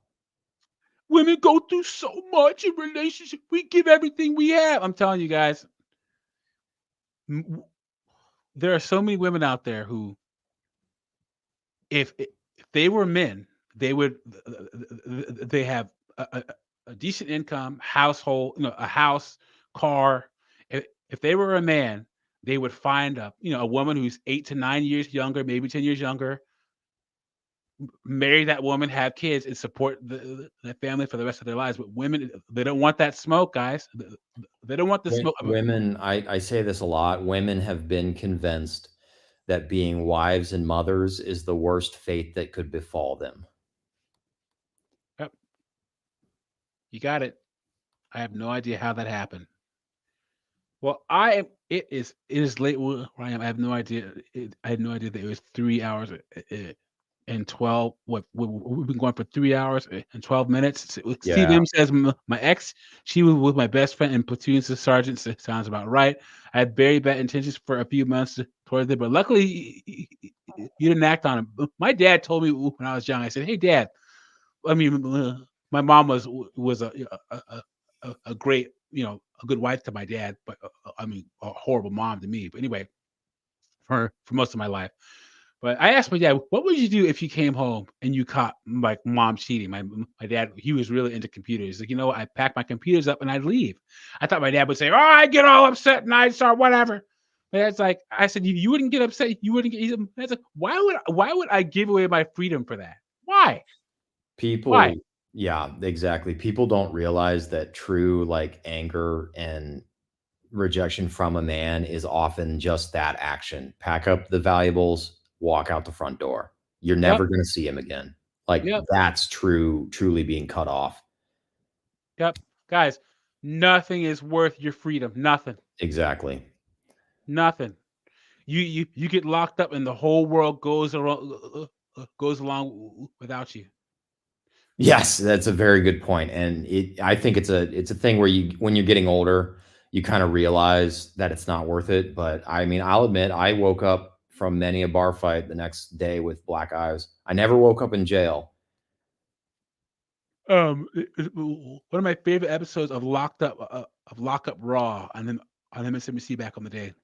This woman was administrator with Illinois Corrections. Oh, yeah. And she married this guy, and he was like this blue collar carpenter, just douchebag, and he would cheat on her all the time and stuff.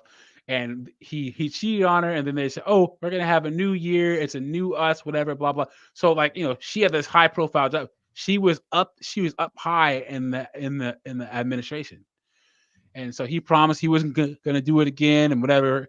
So she got sick. She wasn't feeling well, and she came home early, and he was literally banging this chick in their bed.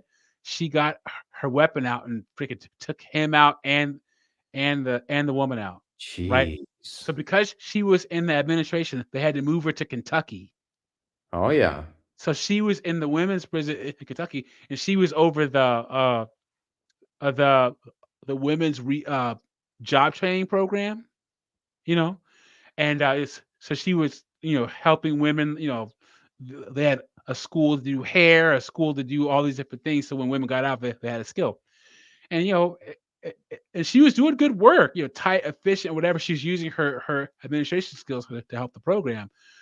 But she said, "Let me tell you guys this: it doesn't matter how hard these women act, even the men. There isn't a day goes by that I wish I couldn't go back in time and change it." She's like, "I'll go to bed, and I'll have good dreams where I wake up with my husband and my dogs in my nice house or whatever. And then I'll open my eyes, roll over, I'll see these bars. Every single day it happens. Don't end up like me where I'm at." Yeah, people take their freedom for granted. 100% true.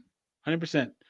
But okay, I'm gonna wrap this up. Any last words about women and the rent and the mortgage being too high? Man, I just buy what you can afford, buy less than you can afford. My advice is universal. Find the cheapest way to get a roof over your head possible for your situation. If that means renting, so be it, but it's usually cheaper to own. Buy the right way, do the work, and do the research. Yep. I agree. I think that women are going to keep going to these high price schools that nobody cares about. No, to get degrees that nobody cares about, that aren't going to make them any money. So they're saturating the job market with useless degrees, and they're going to keep buying homes with these useless degrees and jobs that are unstable, and it's going to bottom out the housing market, just like the job market is being bottomed out. Oh, it's coming. Yeah, you're right on point there. And I think that at the end of this election year, I think that 2025 is going to be freaking Mad Max, you guys. You know when they're going to announce the depression is November 6th. Yep. It's no. I think it's going to be. I think it's going to be. I think it's going to be after January 6th. It's going to be January 7th. January yeah, 8th. if they ratify, yeah, and I have a feeling they will. And I'm, of course, I'm a Orange Man supporter, obviously. So I am hopeful, but yeah, it's going to get gnarly out there, guys. If you're still in debt, you got to pay it off, and pay it off as fast as possible. Get 3 jobs. But also, guys, if you're a man, because here's the thing, feminism freed men up from their traditional duties. No, freed women up for being barefoot and pregnant in traditional duties. It's freed men up too. Playboys, bachelors, it used to be a rich man's game. Now, guys, if you can get to about $50,000 a year, yeah, seriously, You can stay away from a major city. You can live quite a good life. Exactly. My expenses are $1,800 a month, and that includes a $750 mortgage payment. Yeah, mine are less than that. So, Well, you probably you don't know, have a mortgage, so. yeah. And I'm So paying this bad boy off. I'm making double payments with my rent from my other rental. cool, man. Awesome. Well, Raymond, let me drop the link to your channel. Yeah, I appreciate it, man. Yeah, let me. Yeah, I talk about my thoughts at any given day. So it's Raymond Thoughts in Mind. And I delve into men's issues quite a bit, but I also do like housing and finances. Appreciate the shout out, man. Yep. So, subscribe to Raymond's channel. Also, subscribe to Raymond's channel. I actually have a really good community too. The comments are always really thoughtful and a lot better than you would expect on this type of content. So, but yeah, man, I really appreciate you being on. Thank you, Pearl, for being on. Pearl is as awesome in real life as you think she is, and I remember when she first told me that she listens to my live streams and my shows and stuff. She actually helped me beat that. I almost got a strike on my channel. She helped me navigate how to beat that, and I was really thankful for that. She. So if you ever get a strike on your channel, you don't do like reactions like. Not so much. I really kind of want to stay clear of that. I read articles and add my commentary, but even in like the live streams, I don't necessarily pull up anything up. I am going to start doing more live streams. I really only started doing this channel at the beginning of August of this year. So really new. I just got monetized a couple weeks ago. So I don't even think it's been 5 days for AdSense monetization. So Well, try, and we're growing. I'm growing like gangbusters. So advice. You gotta post every day, man. I So do. the best way, I do, yeah. So even if you like clip up your longer streams or whatever, but just Right. make sure to post every single day, twice a day, if you can, because one of the reasons why. Are you subscribed to AJ's channel, my brother? Yep. Yeah. Yeah. I follow. I'm on the Discord too. Okay, I AJ post every day at 7 a.m. and then it's longer form, so it's usually about a half an hour discussion on any given topic. So don't really do 2 a day. But if I start doing lives, they're going to be at like 7 o'clock at night, and that sort of thing. So Cool. Okay. I do Okay. post every day. Yeah. You should have at least one night a week where you do a live on a subject and people can call in, because I'd love to freaking call in on your Yeah, channel. man. Love to have you. But Listen, all right, you guys. Thanks for the shout out, and thanks for letting me on your channel, man. All right, you guys. Raymond, thanks for being here. I really, really appreciate it. We'll talk again soon. Carlos X, Steve M, Jonathan Piccone, Reiji Gamer, Emoji Mister, Conquering Wanderer, Pyro, Whiteout, Dante Inferno Purgatory, J23. There was a person with T something. Oh, T Advice. This Nururi guy. Thank you for being here for my 3000K stream. I appreciate it. I'm gonna go live on Sunday about something. I'll figure out a topic. So tune in Sunday. It's gonna be at 7 p.m. Eastern time, right before AJ's stream. So tune in. Thank you for being here. Have a good night, everyone. Bye.